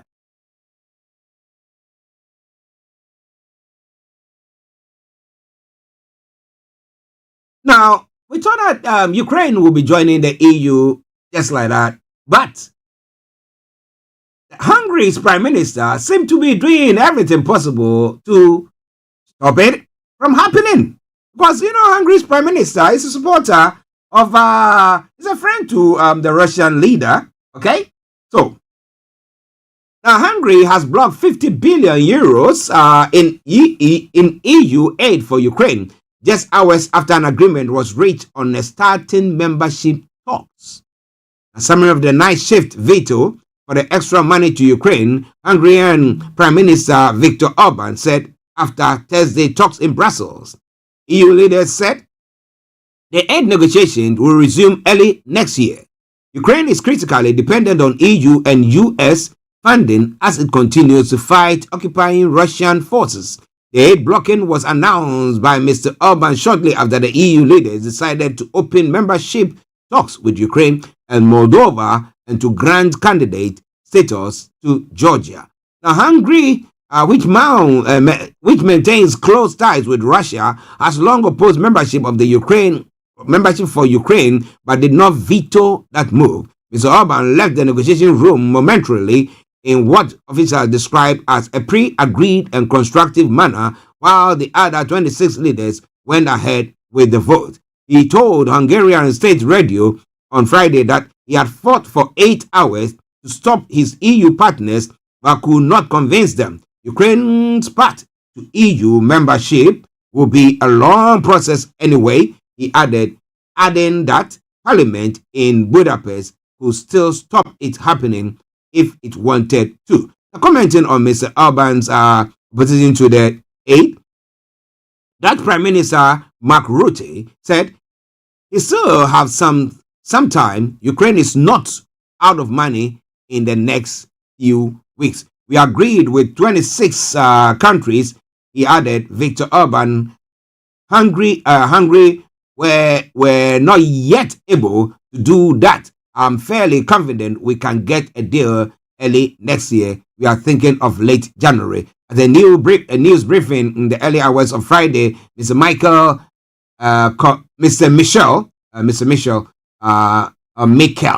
confirmed that all but one EU leader, had agreed on the aid package and wider budget proposal for the bloc, although Sweden still needed to consult its parliament.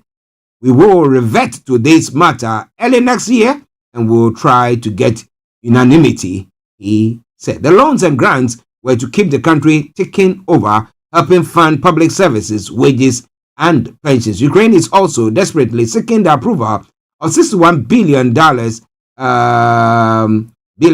US defense aid package, but that decision is also being delayed because of major disagreement between Democrats and Republican lawmakers. Ukraine's counteroffensive against Russia's occupying force ground to a halt at the start of winter, and there are fears that the Russians could simply outgun Ukraine. Last week, President Zelensky's wife, Elena, warned in an interview that Ukrainians were in mortal danger of being left to die if Western countries did not continue their financial support.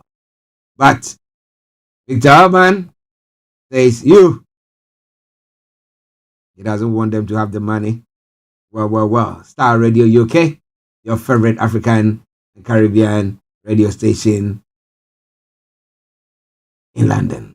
One other story, then we'll come to the UK with one story and then we'll move on. We'll bring the program to a close. The Taliban government in Afghanistan is putting women abuse survivors in prison and claiming it is for their protection, according to a UN report. The UN said the practice harms the survivors' mental and physical health. There are also more state-sponsored women's shelters as the Taliban government sees no need for such centers. The Taliban suppression of women's rights in Afghanistan is one of the harshest in the world. The United Nations Assistance Mission in Afghanistan said that the gender-based violence against Afghan women and girls was known to be high even before the Taliban took over Afghanistan. But since then, such incidents have become even more common, given the impact of economic, financial, and humanitarian crises which have afflicted the country. UNAMA said women have also been increasingly confined to their homes, which heightens their vulnerability to domestic and intimate partner violence. Oh boy. But this is Starr Radio UK. This is all coming your way from our studios here. We're going to be bringing the program to a close in the next 7 minutes.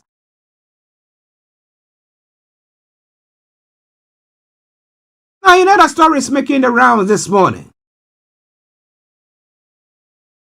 A family says they are highly relieved after their missing teen was found. The family of a British teen who has been missing for 6 years are massively relieved he has been found. Greater Manchester Police have said Alex Batty disappeared in Spain, aged 11, during a holiday with his mother and grandfather. They do not have parental guardianship of Alex, who is now 17 and remain wanted over his disappearance. Alex was found on Wednesday by a motorist who spotted him walking through rain near Toulouse in France. Assistant Chief Constable Chris Sykes says Alex spoke with his grandmother, who is his legal guardian, by video call on Thursday night. In a message to his grandmother, Susan Corana, Alex wrote, "I love you. I want to come home." Okay, so we'll see whether he will get home. Definitely he will. But this lorry driver, how did he know? And then maybe when he got him and found out that he has been taken to a compound or something. Well. It's all coming your way from Starr Radio UK, your favorite African and Caribbean radio station in London. The final story. The High Court has ruled Prince Harry was a victim of phone hacking by Mirror Group newspaper, the MGN, and awarded him $140,600 in damages. Justice Van Court says the prince's personal phone was targeted between 2003 and 2009. He says 15 of 33 sample articles were the product of phone hacking or the product of other unlawful information gathering. There were extensive phone hacking by Mirror Group newspaper from 2006 to 2011, he rules. Separately, the judges ruled Piers Morgan knew about phone hacking and was involved. Oh my God. He was an editor of the Daily Mirror. MGN issues a statement saying the group apologizes unreservedly for where historical wrongdoing took place. Prince Harry, via his lawyer, says today is a great day for truth as well as accountability. But it has just gone 12th anywhere in London, and we're still covering the reaction to the Prince Harry judgment. If you are just joining us, welcome. Let us give you a broader recap of it. Prince Harry was a victim of phone hacking. The High Court has ruled. The judge, Justice Van Court, ruled there was extensive phone hacking from Mirror Group. And then MGN has apologized for what it called historical wrongdoings. Has been ordered to pay Prince $140,600. Prince Harry's barrister David Shebon called on financial regulators and placed to bring charges against the publisher. The High Court also ruled Piers Morgan knew about phone hacking and was involved when he was editor of the Daily Mirror. What is going to be his reaction from there? Quite an interesting one. It is all coming your way from Starr Radio UK, your favorite African and Caribbean radio station in London. Bringing the time, virtually to the end of the show. Let me say it or put it this way. I hope you are having a very, very good day, and I pray that you have a wonderful weekend as well. And as we say on this platform, may Nigeria not happen to any one of you, and may you enjoy your weekend. So we come your way on Monday. It's been me, your one and only Archie, saying yes, have a wonderful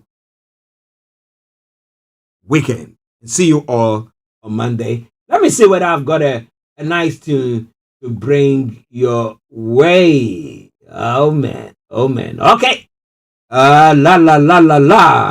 Just bear with me. Let's take a quick commercial break, and then I will come back. And then bring you the closing tune. Stay tuned.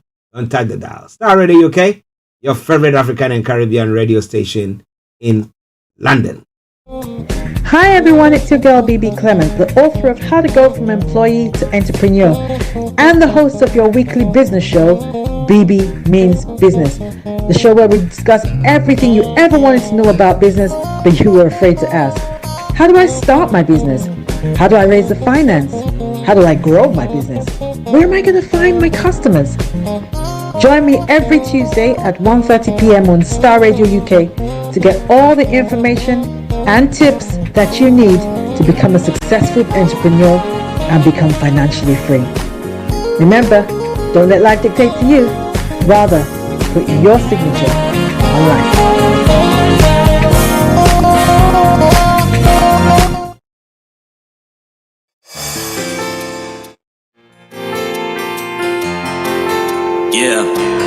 Getting onto the property ladder has never been easy until now. Join us this and every Thursday from 7 p.m. to 8:30 p.m. live on the Property Hour Show on Starr Radio UK, where we talk to mortgage brokers, property developers, estate agents, landlord, tenant, property consultants on how to invest or get into the property business and make money. You can't afford to miss this. The Property Hour Show is your best source into the property industry.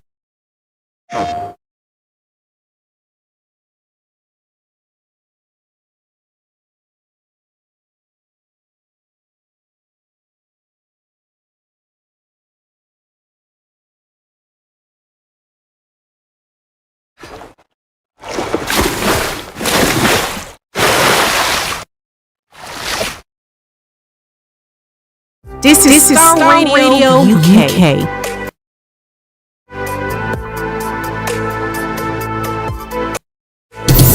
Thanks for listening.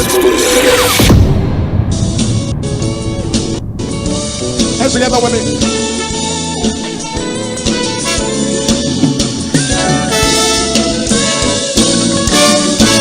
Okay, I sign off with this song from Joe Metal and a live performance. T.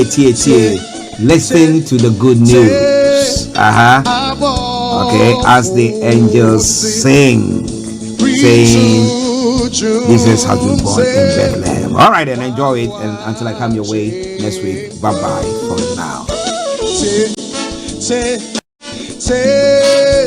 Worry to enyo nyam kenya miwo su asumje geni somo. Everybody, can you help me?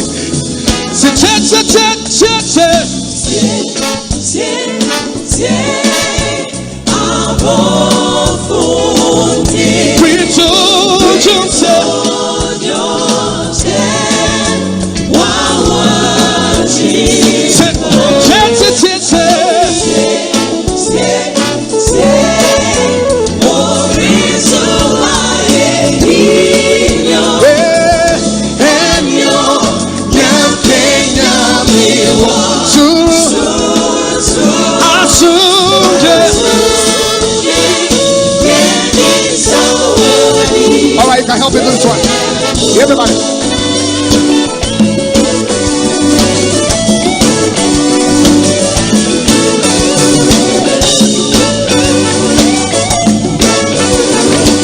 Put up.